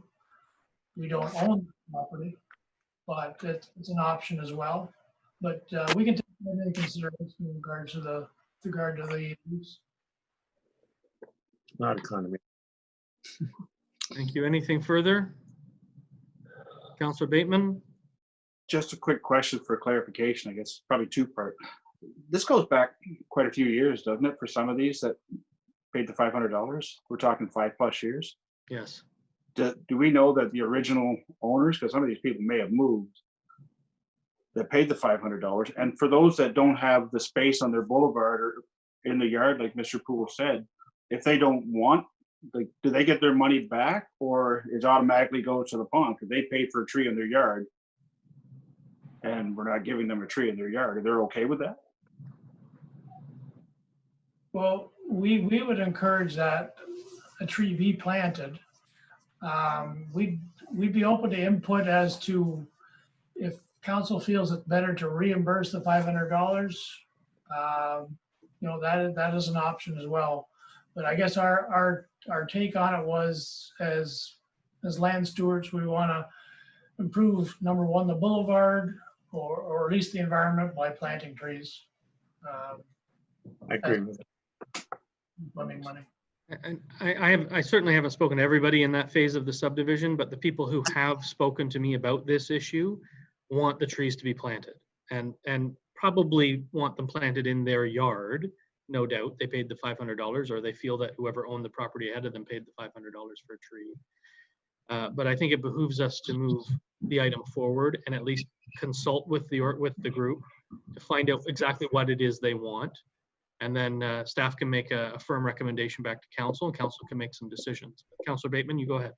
Yeah, I just wanted to clarify. I'm not suggesting that we ask them if they want reimbursement. I just didn't know if we have received that type of feedback from them, is all I'm saying. I'd rather see the trees planted myself as well. I just didn't know if we received any negative feedback.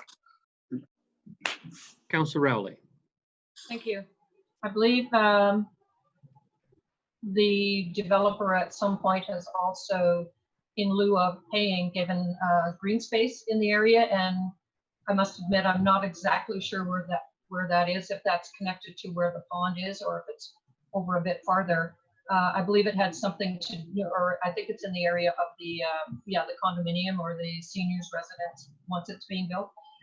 Is there a place there to put some of the trees that would maybe take them away from the pond itself so that we wouldn't have issues with them? I think that's a different developer, but I'm not 100% sure. Mr. Poole? Okay. It is a different developer. Okay, I'm sorry. Thank you. Councillor LeBlanc, did you have your hand up? In walking the street and talking to the neighbors, I know quite a few of them. There was only 2 of them that said that they couldn't get the trees where they wanted. They would like to have their money back. There's only 2 of them that spoke to me about that. Okay, So thank you. hopefully we hear that through the public consultation and are able to Yep. make some decisions around that. Anything further on this? Madam Clerk, I'll go ahead, Councillor Bateman. No, I was just gonna quick comment. Councillor Rowley brought up the green space. That was one of our first meetings as a new council, was up in the Orchard Gates. I can't remember the number of the subdivision or the phase, but we did vote on green space. I can't remember exactly where it's located, but it is in the Orchard Gate area. Thank you. Anything further? Madam Clerk, will you please call the vote? Councillor Ron Anderson, Yes. Councillor Mark Bateman, Yes. Councillor Doug LeBlanc, Yes.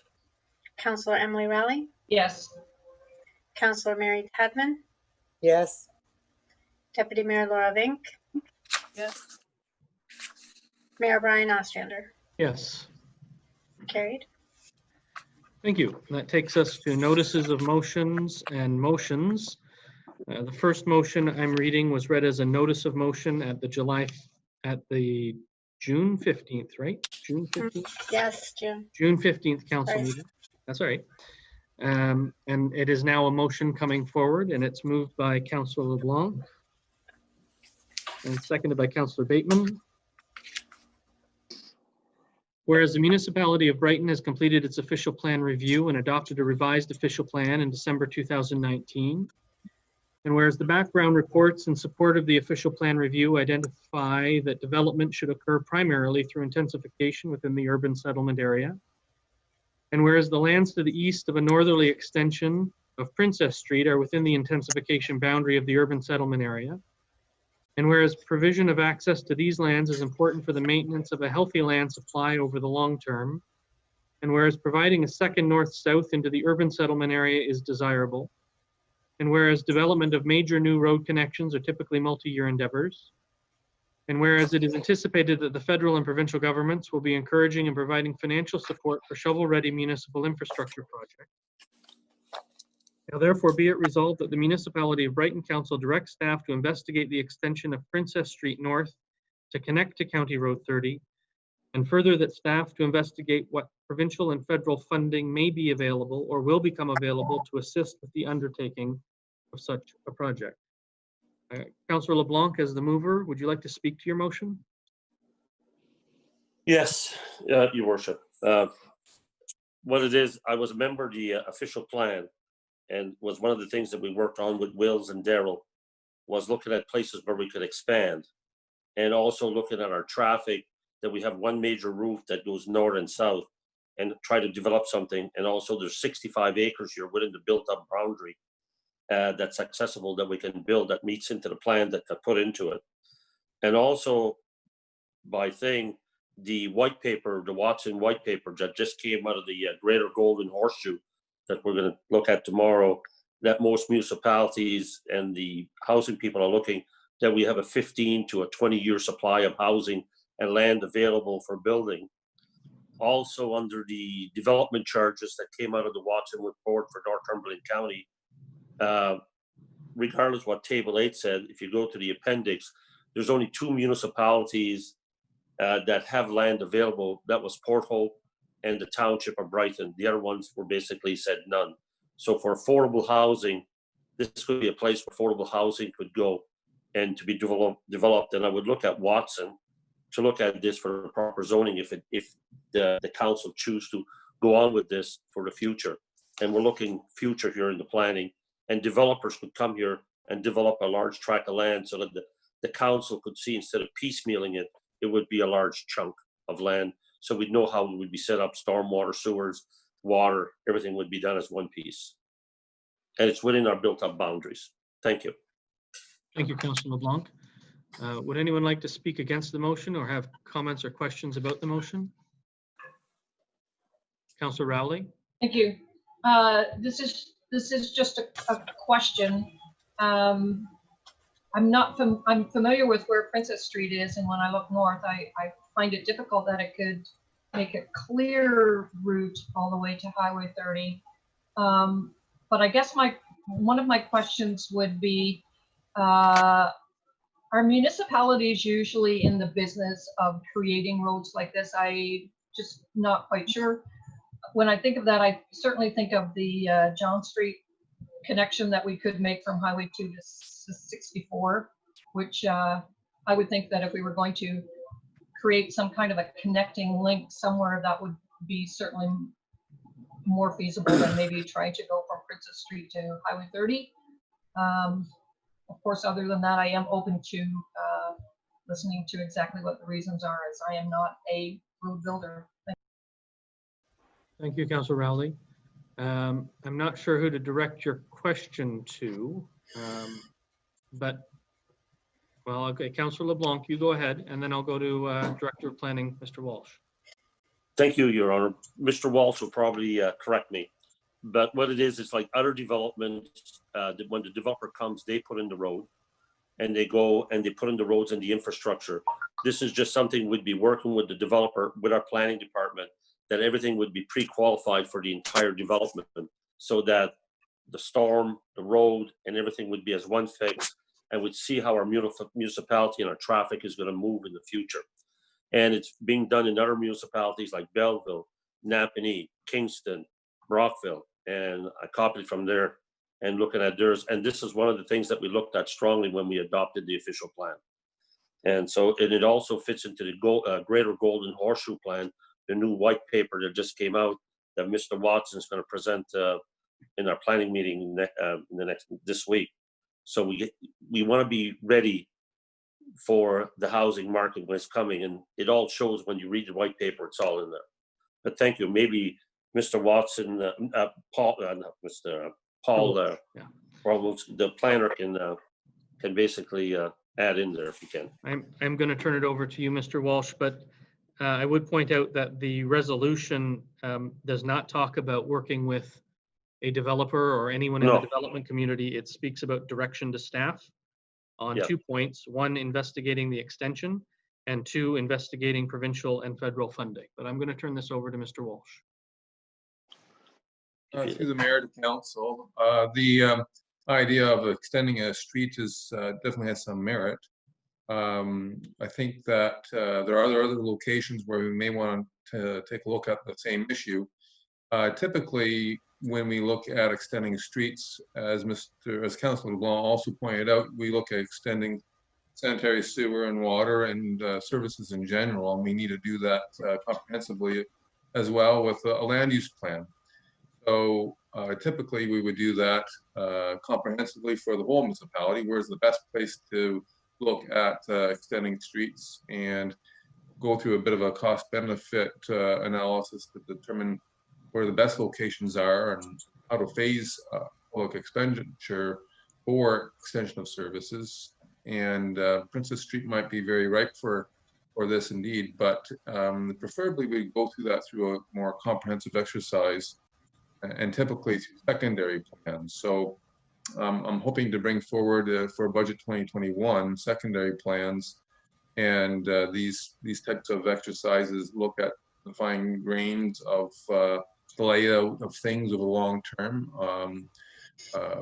main streets and local streets, and our sewer and water mains. So that way, as Councillor LeBlanc pointed out, we can streamline some of the approvals as they come forward. We've got some of the homework done. So I welcome the idea of reviewing extending of streets. I would support doing that through comprehensive secondary plans. Hope to bring something forward when we begin to discuss. Thank you, Mr. Walsh. Councillor Anderson, you had a question or comment? A couple of questions. I wonder if any developers or whoever owns the land is on board with this, and whether they're going to take part in the cost of this. There have to be quite a substantial bridge to that area, I think, maybe a couple. I'm not sure if funding, we're having a tough time getting funding as it is. So whether funding would come for that type of infrastructure, for bridges and that type of thing, new construction, I don't know. Maybe Mr. Walsh knows about that, and maybe Mr. LeBlanc has looked into that. So whose land is that, and are they taking part in this study? I don't want to get into a discussion about whose land is whose or naming names. I don't think that's appropriate for an open session of council if we're talking about property owners. So if Okay. but I mean, perhaps we could identify are the lands to the north of there owned by a developer or a development company? Do we know the answer to that question? Through the mayor to council, I believe it is a developer who owns at least one side of the road allowance. I'm not sure about the other side. So they are two different ownerships, if I recall correctly, on each side of the road allowance. And but one of them is a developer. And to answer one of the other previous questions about costing for these things, typically, growth pays for growth. Developer pays for the extension of these services, and I would expect to see maybe a subdivision application to come forward for those lands, and then we would have to work out some of the cost sharing for those developers on the other side of the road that might benefit in the future. So, some kind of front-end financing agreement through Development Charges Act, that sort of thing. So that would be typically how we would do it. The fact that it is currently municipal property, i.e. road allowance, that's unopened. There are other options like a municipal class environmental assessment process that usually involves some kind of memorandum of understanding or agreement before kicking it off. So the developer pays for that process, because normally it's a municipal process, isn't it? So we would have to have some kind of general agreement with the developer as to absorbing those costs that are normally absorbed by the municipality through the environmental assessment process. So that is an option. It's not what's usually taken, but I have experienced that process before. And Mr. Walsh, has the developer approached you to ascertain costs or have this discussion at all? No, not to date, Mayor, to council. I've had no discussions with the developer per se, but I know there was a bit of a question as to the developability of the property in the recent past, shortly before I arrived. So I felt that there was something already maybe discussed, but not with me. Thank you. Councillor Rowley. Thank you, Mayor. Well, I'm certainly supportive of secondary plans, so I do look forward to your report, Mr. Walsh. Also, working with developers, I'm just concerned that if the municipality was to carry the brunt of the whole project, that I would have concerns with that, but certainly open to seeing any report that you could bring forward on that. Thank you. Thank you, Councillor Rowley. Any further discussion? Councillor LeBlanc?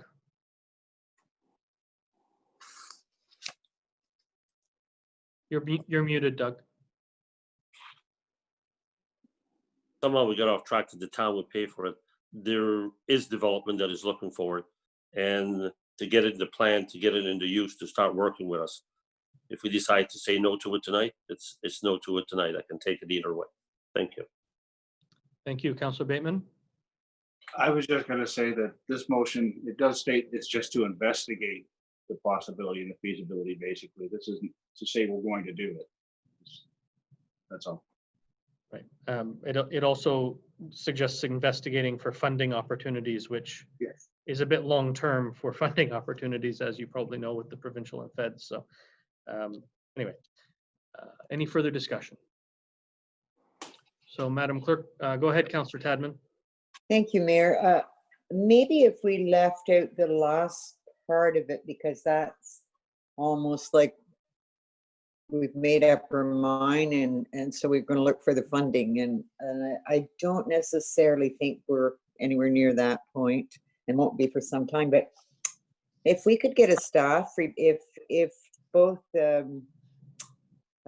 Councillor Bateman and LeBlanc would consider just having for this time to have a report come back to say the practicality of looking more into this, because I think it's a good possibility, but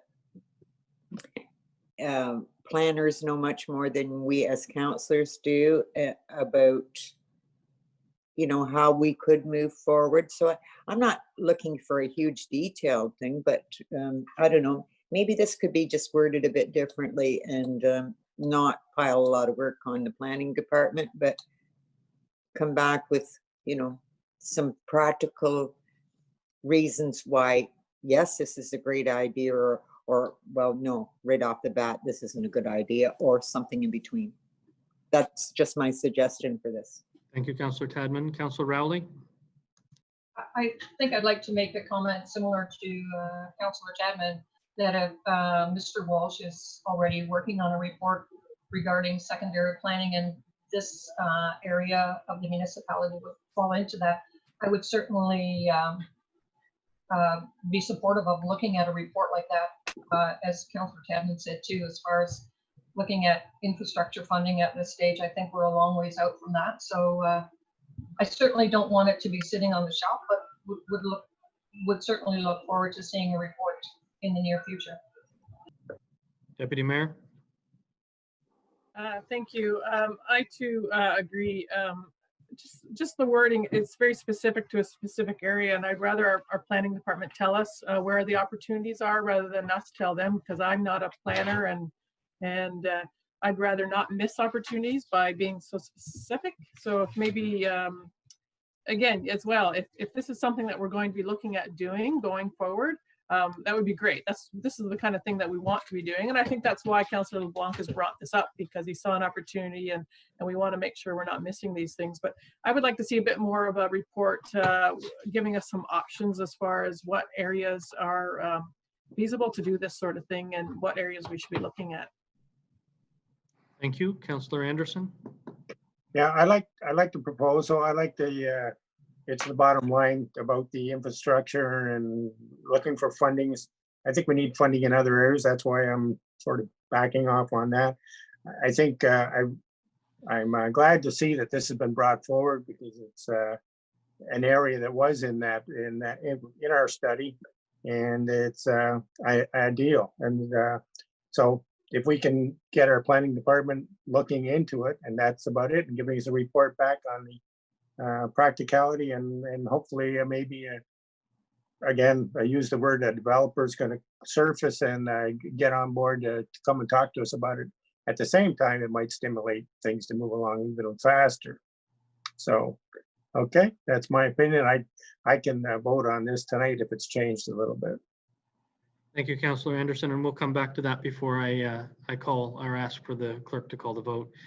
My opinion is that we should probably wait until Mr. Walsh comes forward with his report with regard to a budget item for 2021 that looks at secondary plans. I think a more well-rounded strategic opportunities should present themselves through those secondary planning consultations, rather than being specific on one road across one creek. So what I don't want to do is and this will be a council decision, of course, but I don't want to pass a motion that focuses staff's attention on one particular area of the community that would access one particular or two particular potential development lots without knowing what the developer wants to do, because the developer has not approached staff to ask for this. So it seems moderately premature. But certainly with regard to investigating funding, I think that's, I absolutely can't support a motion that has investigating funding in it. It's way too premature to be looking for dollars and cents on a huge maybe. So I guess I'd look to the mover and seconder. Is this the motion you still want presented, or are you would you be willing to make changes? Councillor LeBlanc, you're the mover.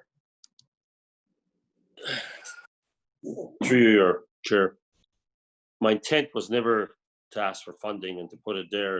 It was just one of the things that later on, when you got shovel-ready projects, if the developer would own the street, we would not own it. So that bottom part of looking for funding isn't. But I have a motion coming up later on. The reason I didn't go on the east side of town, I hadn't talked to the property owner on the east end until he approached me and asked me to do the same thing that I was asking for on the west end, which you'll see later on in the motion. But I have it, if we want to wait for Mr. Watson, I mean, the planner to bring a secondary report, I'm okay with that too. And the purchase, the developer that would like to develop this, I'm sure that happy he will wait another year or two too. So not a problem. Very well. So right now, the motion stands as originally read, unless there's a want to. No, make I would any take edit. out, I would take out the part of asking for funding. So the last line and further that staff investigate, et cetera, et cetera. Yeah, As the seconder, you're okay with that, Councillor Bateman? Yeah, the only thing I would say is ask Councillor LeBlanc if you want to wait for Mr. Walsh to bring it back in the report, as long as this area, and I'm sure he'll look at all areas, because it was mentioned by funding. I think Mr.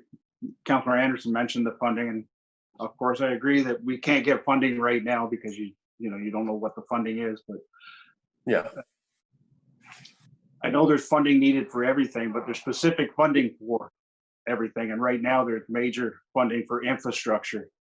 So you'd hate to miss out on that pot because the province is really pushing infrastructure funding right now, as you would know, Mayor. So I can wait for the report as long as it's up to Councillor Blanc. He's the mover. sure, why not? Let's wait 4 or 5 years for it. I'm okay. Take it off the floor. So you're withdrawing the motion, Councillor LeBlanc? Yeah, I am. Thank you. May I make a comment? Why not? Thank you. May I put a motion on the floor? You may not. Oh. Thank you Sorry. very much for that. This came forward as a notice of motion, so it was read as a motion. This isn't just, we just don't put motions on the floor, so. Can we amend the motion before we totally? No, the motion's been withdrawn, and I think I mean, the mover and seconder for good reason. They want to hear what the planner has to say with regard to secondary plans, and I think that makes a lot of sense from a Exactly. strategic and a land use planning perspective. That was going to be my comment, I guess, that if we could add that to a motion, that we wait until we hear from the planner regarding the whole picture instead of a specific spot. But you don't need a motion for that? No. I think Mr. Walsh has our. Mr. Walsh has already told us what he intends to do, and I'm sure most of us wrote that down, so. Okay, thank you. We anticipate it coming forward in the fall. I should move on to notices of motion, Councillor Anderson, but I'll let you have the floor for a minute. Just to support Doug there a little bit on this, I think Mr. Walsh is this is going to be the top of one of his lists to look at, and it won't be 4 or 5 years that he's going to be waiting to do that. I think we're going to hear from him pretty quick in terms of how we operate, but I think we'll hear more about this real soon.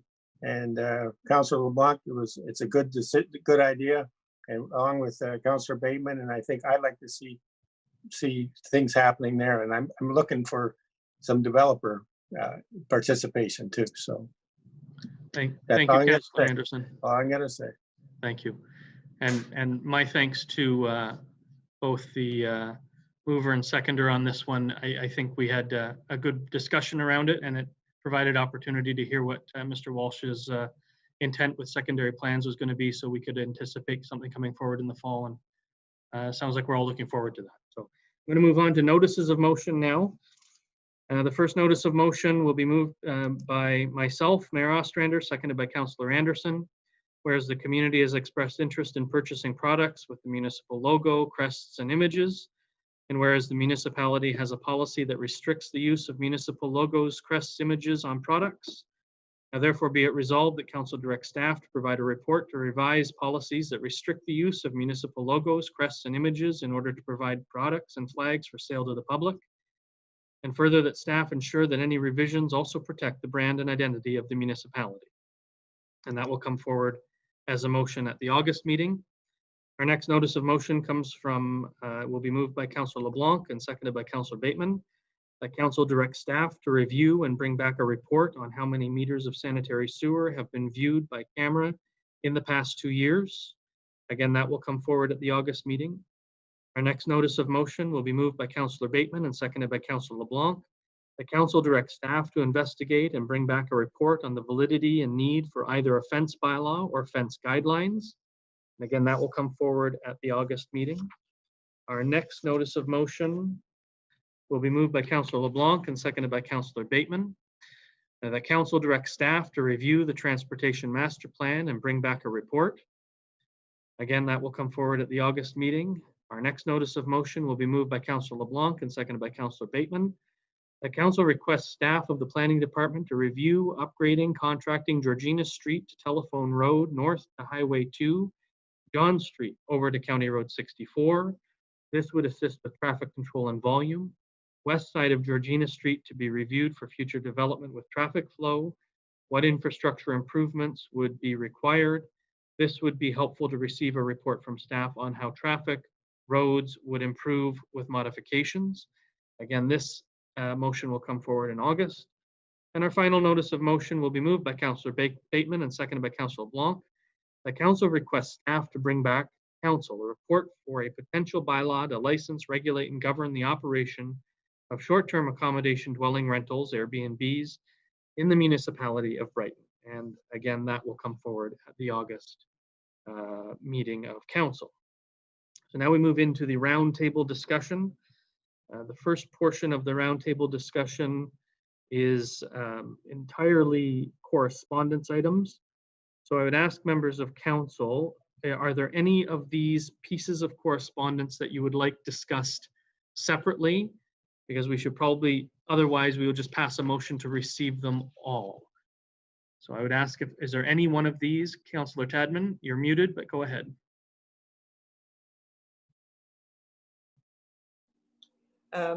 I didn't receive correspondence in my package, and I wasn't able to get it on my iPad. I was specifically wondering what came in the correspondence from Don Perry. Mr. Perry was reminding us of his concerns that he expressed in the last term of council with regard to the significant amount of truck traffic on Pinnacle Street South as it accesses the bulk water facility. And are we any farther? The study was completed, I understand, 2 years ago. Are we any farther? I think there's a water modeling study underway now that specifically will tell us where we can move that facility. But if Mr. Parkinson could speak to that, or Mr. Poole. Thank you, Your Worship. Yeah, we're currently building the tender to be released probably in early August now to do the water model, which will identify locations where we can install and construct a new bulk water station that'll remove it from Pinnacle Street South. Go ahead, Councillor Tadman. Well, Mayor, I think to satisfy the residents, at least that information should go out to them, because, you know, I don't know how, you and I have been on council a long time, and we've heard this for a long time, and we haven't taken any steps to fix the problems. So I think at least they deserve a notice to say that the tender will be going out and we will find another place. And I don't know, have we as a council decided that it needs to be moved from that residential area? Or I think we've never really, we've never had a motion come forward to say that in this council, but I think previous councils we talked about it. So could we at least send those residents a confirmation that we are going to, after this tender goes out and the modeling study is done, and that we will be moving forward? I can understand their frustration. I would not be wanting, well, I do get up early, so it wouldn't wake me up, but it would drive me nuts to hear the brakes on those air trucks or air brakes or whatever the heck they are, and the speed that they go down there. I've witnessed, and it's just not fair to people. to have Okay. that and have to put up with it all. So if council is okay, what I'll do is I'll remove the correspondence from Mr. Perry from just our receiving list. And then we'll pass Okay. a separate motion that directs staff to advise the people of Pinnacle Street about the plans moving forward. That would be good, Makes thanks. Is there anything else we want removed from that list to discuss under a separate cover?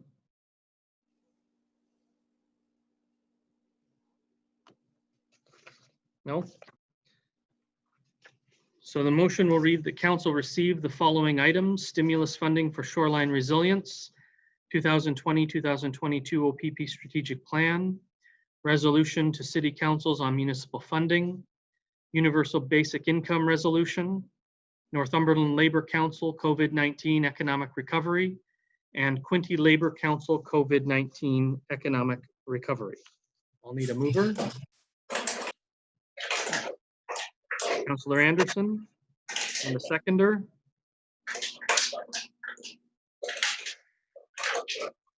Anyone? Just to receive the Sure, correspondence. I'll second it to get it on Thank the you. floor. Thank you. So open the floor to discussion. This is just to receive the 2, 4, 6 items of correspondence. Right. Any comment? Madam Clerk, please call the vote.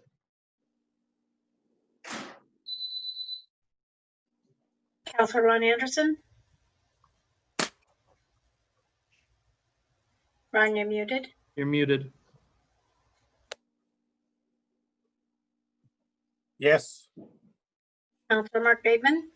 Yes. Councillor Doug LeBlanc. Yes. Councillor Emily Rowley. Yes. Councillor Mary Tadman. Yes. Deputy Mayor Laura Vink. Yes. Mayor Brian Ostrander. Yes. Carried.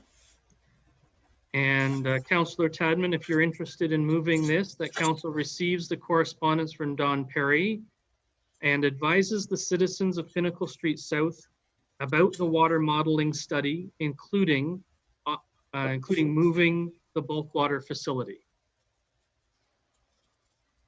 I'd like to hear the word confirm that it's going to be moved. Well, that decision would have to be made by council after we get the water modeling study.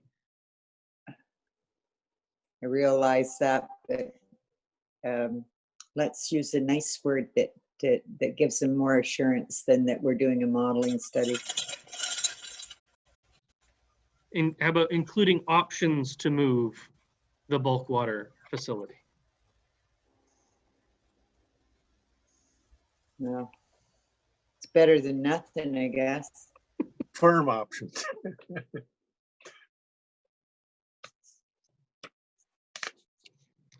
So that's moved by Councillor Tadman and seconded by Mayor Ostrander, that we're receiving the correspondence and advising the citizens of Pinnacle Street South about the upcoming water modeling study, including options to move the bulk water facility. Is there any further discussion on that? Madam Clerk, please call the vote. Sorry, I didn't get a seconder.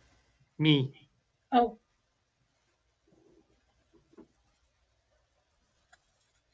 Councillor Ron Anderson. Yes. Councillor Mark Bateman. Yes. Councillor Doug LeBlanc.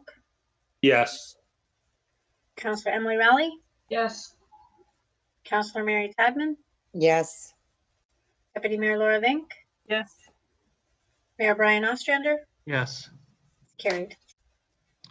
Thank you. The next item in the roundtable comes from essentially the chair of the Community Events Committee, who phoned me and asked me if they should be preparing for a Santa Claus parade.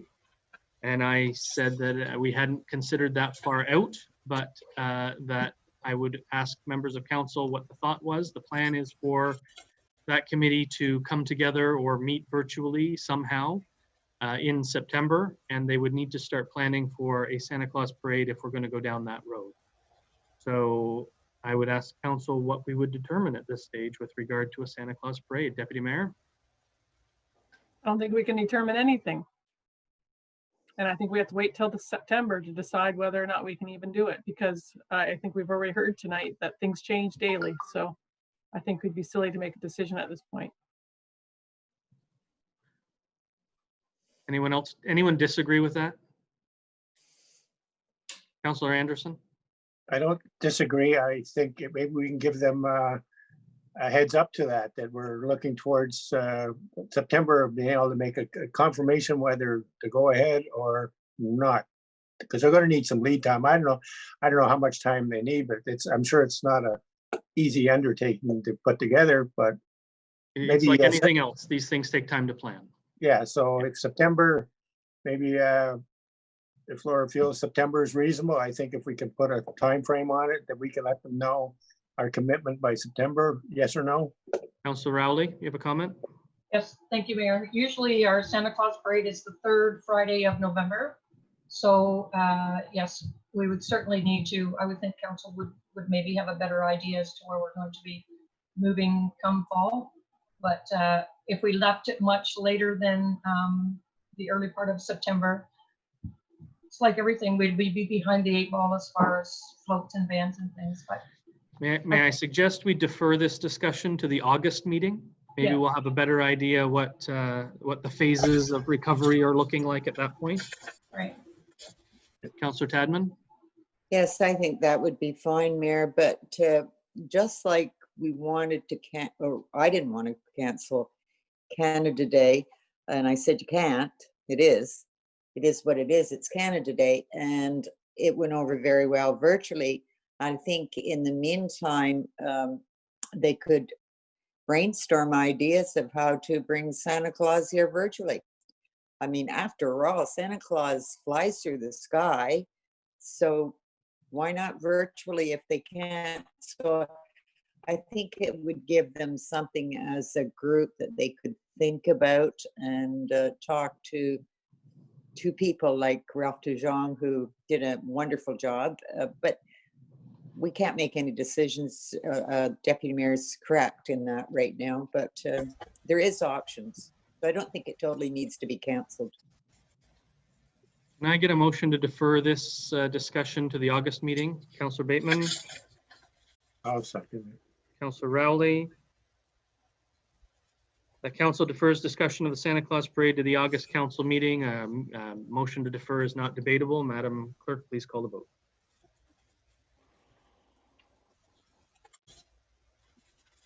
Councillor Ron Anderson, Yes. Councillor Mark Bateman, Yes. Councillor Doug LeBlanc, Yes.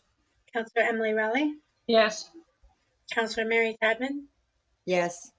and Deputy Mayor Laura Vink. You're muted. Yes. Mayor Brian Ostrander, Yes. carried. Thank you.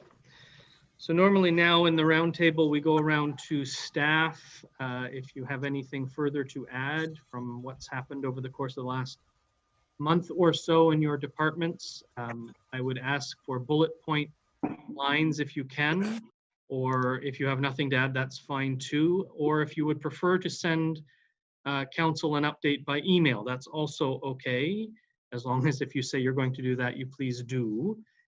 In an expeditious manner. So I'm going to go around the way I see you on my screen, and I'll start with you, Madam Clerk. I don't have much to add except that we are working diligently to get the council chambers set up with live streaming. Had an issue with purchasing a camera, but I think that Randy has resolved that. So hopefully we'll be up and running for as soon as this building is open. Thank you. Mr. Walsh. To the mayor, to council, I don't really have much to add. We're just responding to a lot of inquiries and following up on some of the existing files. And in terms of transition from DM Wells and Landmark, letting them stay in carriage with the files that they've initiated and have that continuity. And any new files, then we will be taking on as a department. And that there is some headway made on the senior planner position, but nothing concluding there. Thank you. Mr. Parkinson. Thank you, Your Worship. Yeah, so just a quick update. In the water department, we've installed the new chlorinators last week at the water plant. It was prompted by a failure, so we had to expedite that process. They've replaced a pressure reducing valve on Ontario Street that failed. It's up and running again. In the wastewater department, we have 3 new aerators that were installed in June, and they're in service now. The bypass chamber project, we were able to locate a company that can go in and rehab the gates rather than a full replacement. So we're looking at a substantial saving on that project, probably in the area of $100,000 alone. Not to mention the money that we saved on the aerator project. That was probably another $100,000 out of the wastewater budget. Roads, signage, we're doing reflectivity checks in-house this year. It's a time place filler for the COVID that has hit. So the bylaw officer has been doing our checks for us and updating a lot of our signs and locations. Surface treating programs underway already. 3 roads have been single surface treated already. They're coming back in on the 10th of August as it is planned right now to do all of our doubles that we have ready. And right now the double roads are about 50% complete. The rubber tire excavator is now in service, and we've been digging with it for a couple of weeks now.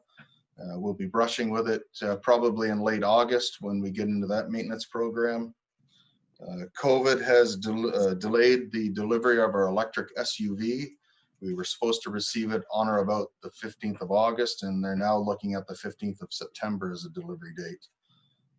The tree removal tender has been awarded, and we're just awaiting a start date from that company to get that works underway. And that will also involve additional stump grinding to remove stumps out of people's front yards and whatnot that are sightly, and likely the planting of new trees to help replace what we've removed this year. And that's just a brief update of what we have underway at this point. Thank you, Mr. Parkinson. There was a request from a member of council for a photo op with the rubber tire excavator that I reached out to you. Are we able to plan a time and date for that, please? We can right now, because we're using it full time. It's going to be a little difficult. So we could, bring it back to the shop for maybe a Friday afternoon where we won't lose any construction time with it. If that's suitable for most of council, I could set it up for maybe a 12:30, 1 o'clock on a Friday. As long as we don't get in the way of operations, I think that would just be fine. Okay. Thank you. Mr. Hagerman, do you have anything further to add from your update? Just a really neat contest I wanted to make everyone aware of. If you didn't see it online today, Bay of Quinte Tourism is running a staycation promotion. So you just got to go on to Facebook or the Bay of Quinte Tourism website, and you can enter in this contest for a chance to win a $500 Brighton staycation of the winner's choice. So really cool, really pushing the staycation and supporting our local businesses. Thank you, sir. Chief Caddick. Thank you, Your Worship. Just briefly, as you can see with the COVID report, that's been my function and my focus for some time now, since March. But we are moving forward with some other capital projects within the fire department, and thank you, you have approved the one tonight. Just a quick note that the ENSS graduates were recognized through a drive-by that was facilitated by OPP and ourselves and the municipality, and I know that that was well received, so thanks to all that were involved with that, and that's about it. Thank you, Chief. Director Miller. All right, now with stage 3 underway, the biggest thing right now for me is facilities. Trying to get a hold of all the groups for the ice rentals to determine a date when we can open the arena and start the ice season, as well as the community center. So that's what I've been working on. Thank you. Getting the facilities ready. Thank you. Director Whitfield. You had a lot of Thank you. reports. I did, but we'll move on from that now. We have our tax bills and our water bills both in the mail. As council has already passed through the tax rate bylaw, taxes won't be due until the end of September and the end of November, but they are out there in the mail. I think that is just about for an update for now. Thank you. And CAO. You're muted, Bob.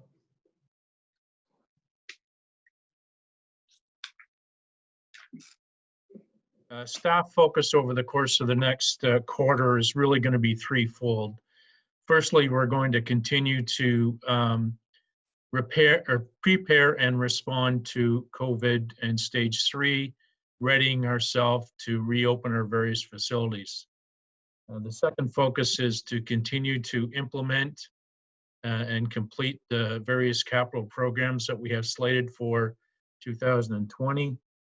And of course, the third item that we're turning our mind to is getting prepared for next year and bringing forward some reports to talk to council about what they'd like to see for the 2021 budget and preparing to get on with that particular process.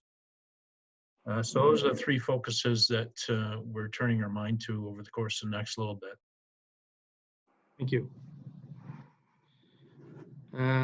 Anybody have any very quick questions for staff? Go ahead, Councillor Rowley. Thank you. I have two questions, one for Mr. Parkinson. The aerators that you say are now hooked up, have we seen any improvement now that they're there? For you, your worship. No, not yet. It'll take some time. We have seen more quality in the mixing ability, and it's getting darker material, so it is doing a lot more mixing in the pond, and we're getting a better circulation flow. But it'll take a little time to see what the results of that are. Thank you. And I also have a question for Ms. Whitfield. As you mentioned, the tax bills and the water sewer bills are in. I've had a few concerns from residents wondering if at some point, and I know that we use the Dundas Street entrance as far as maybe for a one-on-one, I'm thinking of the court waiting room.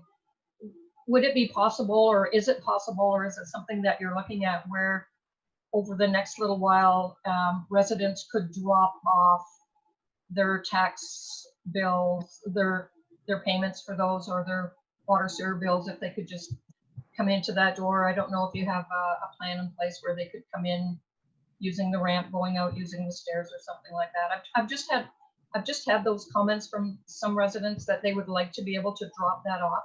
So instead of going directly into the building, if they could maybe meet with the employee who deals with the water and sewer, if they could drop their payment off there. Mayor,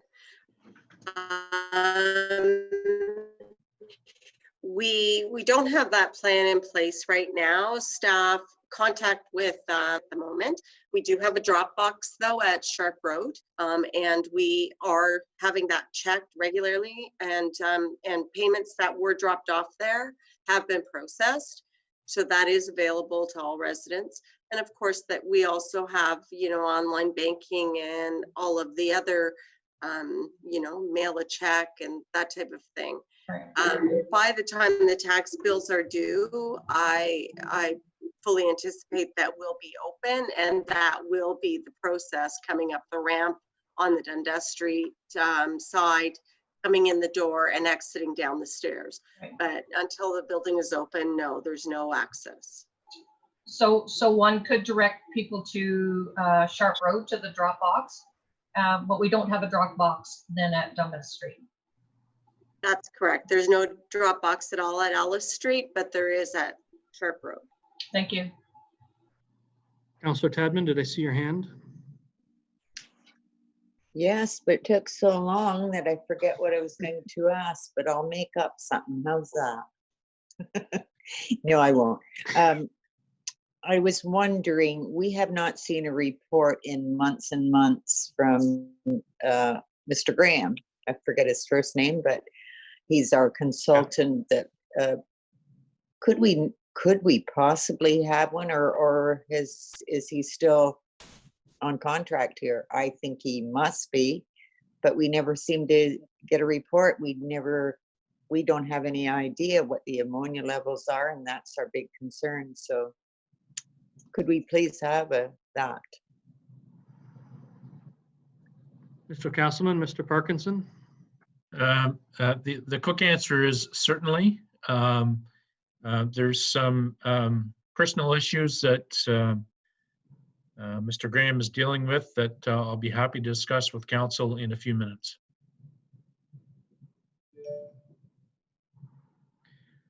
Any other quick questions from members of council? Councillor LeBlanc? Through your chair, I have for two of the different directors, but we'll start with Mr. Parkinson. With the new aerators, so what's your SVI staying in the plant, and are you getting, what's your sludge age, and where are you getting to a higher class protozoa so you can, like rotifers, so you can start getting rid of ammonia yet? I think Mr. Parkinson said we weren't quite aware of what the activity was with the new aerators, but go ahead, Mr. Parkinson, I'll let you answer the question. I don't have that information tonight, but we can work to provide that information if council wishes to have it, or it can be included in Mr. Graham's report in the future when we meet and we have a couple of months under our belt of running it and seeing what kind of results we get out of it. There was a motion of council to bring Mr. Graham in front of council so we could ask him some questions on the new, on the process and the extra aeration. You know when that, well, I know we can't come with COVID, but when we get out back in front of council as a group, you think he could come back so we could ask him some questions? I think Mr. Castleman said that's entirely possible, but we'll hear some other concerns when we go in camera. So I'll let Mr. Castleman talk to us in camera briefly about GSS Engineering and Mr. Graham. Okay.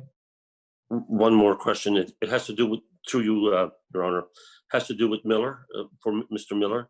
I was wondering if the Carrington Farmers Market had reached out to him yet, because for their new sign, that they're looking for a sign so they can put up, just like they have in front of the arena for their announcements and stuff. Apparently theirs is broken now. They were talking to me about it on Sunday. Okay. Yes, I have been in contact a couple of times with Leanna Palmer. I received an email from her this afternoon, late this afternoon, with some pricing and a couple of questions. So yes, I am dealing with her on with the farmers market and the signage. Thank you. Thank you. Anyone else? Thank you all. We're going to move into bylaws. Our first bylaw is with regard to the water plant loan agreement, and it will read that council gives a bylaw its first, second, and third reading, and it finally passes on this date, being a bylaw authorizing the borrowing of $1,334,018.19 for a term of 10 years with an amortization period of 10 years at the interest rate of 2.72% to refinance the incurred water plant capital cost. Is there a mover?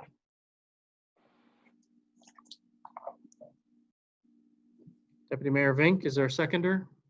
Sure. Councillor Tadman. Is there any further discussion?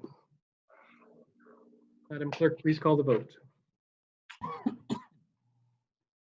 Councillor Ron Anderson. You're muted, Ron. You're muted.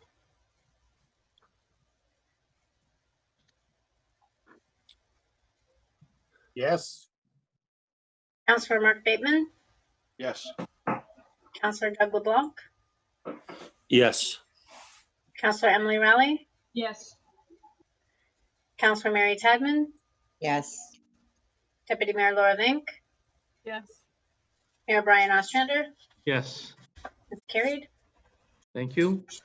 Our second bylaw is with regard to the community center loan agreement, and it will read that council gives a bylaw its first, second, and third reading, and finally passes on this date, being a bylaw authorizing the borrowing of $770,952.87 for a term of 10 years with an amortization period of 10 years at the interest rate of 2.72% to refinance the incurred community center capital costs.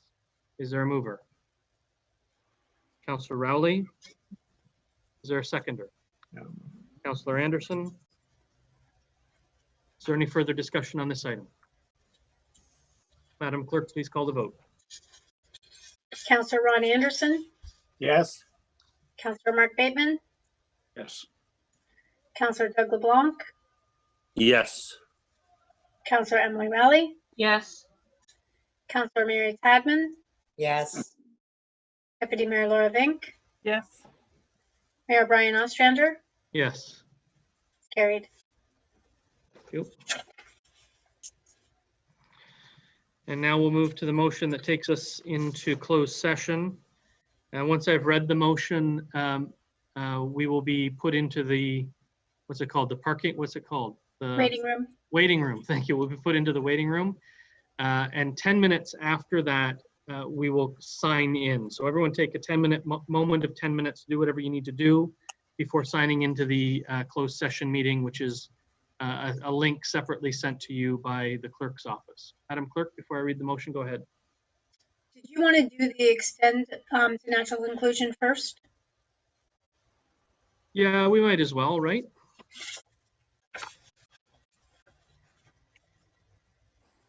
So could I have a motion that council extends this meeting to its natural conclusion? I'll move it. Thank you. I need the extra bucks.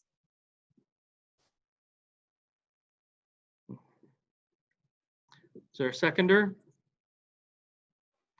Moved by Councillor Rowley, seconded by, nope, moved by Councillor Tadman, seconded by Councillor Rowley. The council extends this meeting to its natural conclusion. Is there any discussion? Madam Clerk, please call the vote. Councillor Ron Anderson, Yes. Councillor Mark Bateman, Yes. Councillor Doug LeBlanc, Yes. Councillor Emily Rowley, Yes. Councillor Mary Tadman, Yes. Deputy Mayor Laura Vink, Yes. Mayor Brian Ostrander, Yes, carried. thank you. So the motion to go into closed will read that council resolve itself into closed session July 20th, 2020 at 9:06 p.m. pursuant to the Ontario Municipal Act 2001 as amended, subsection 239(2)B, personal matters about an identifiable individual, including municipal or local board members, specifically being QP agreement disclosure of information, and a proposed or pending acquisition of land by the municipality or local board, specifically industrial park sale of land. Is there a mover? Councillor Rowley. Seconder? Councillor Bateman? Is there any discussion? Madam Clerk, please call the vote. Councillor Ron Anderson, Yes. Councillor Mark Bateman, Yes. Councillor Doug LeBlanc, Yes. Councillor Emily Rowley, Yes. Councillor Mary Tadman, Yes. Deputy Mayor Laura Vink, Mayor Brian Ostrander, Yes, carried. thank you. So we will reconvene in camera at 9:18 p.m. See you in a few minutes.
Please proceed, Your Worship. Thank you. And we are back into open session with a motion that will read that council rise and report from closed session, July 20th, 2020 at 9:57 p.m. And I'll need a mover. That's moved by Councillor Rowley and seconded by Councillor Anderson. Is there any discussion? Madam Clerk, please call the vote. Councillor Ron Anderson. You're muted.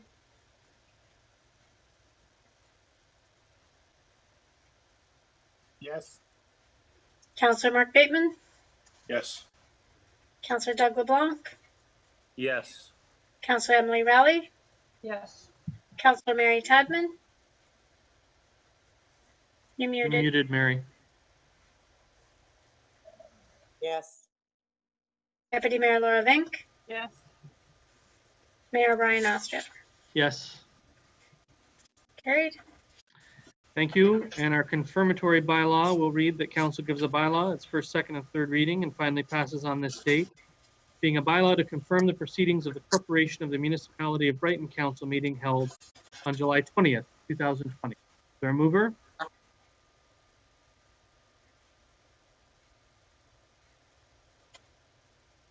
That's moved by Councillor LeBlanc and seconded by Deputy Mayor Vink. Is there any discussion? Madam Clerk, please call the vote. Councillor Ron Anderson. Yes. Councillor Mark Bateman. Yes. Councillor Doug LeBlanc. Yes. Councillor Emily Rowley. Yes. Councillor Mary Tadman. You muted yourself, Mary. There you It go. works the opposite. It says mute when it's unmuted. Sorry. Yes. Deputy Mayor Laura Oh, Vink. no, I want to stay for another hour. Mayor Brian Ostrander. Yes. Carried. Thank you, everyone, very much. This could have been a lot longer than it needed to be, so I appreciate everyone being concise and to the point when we were discussing items. It's 9:59 p.m. and I will adjourn this council meeting, and we'll see you all on Wednesday evening for our council planning. Thank you. Thank you. Thanks, Randy.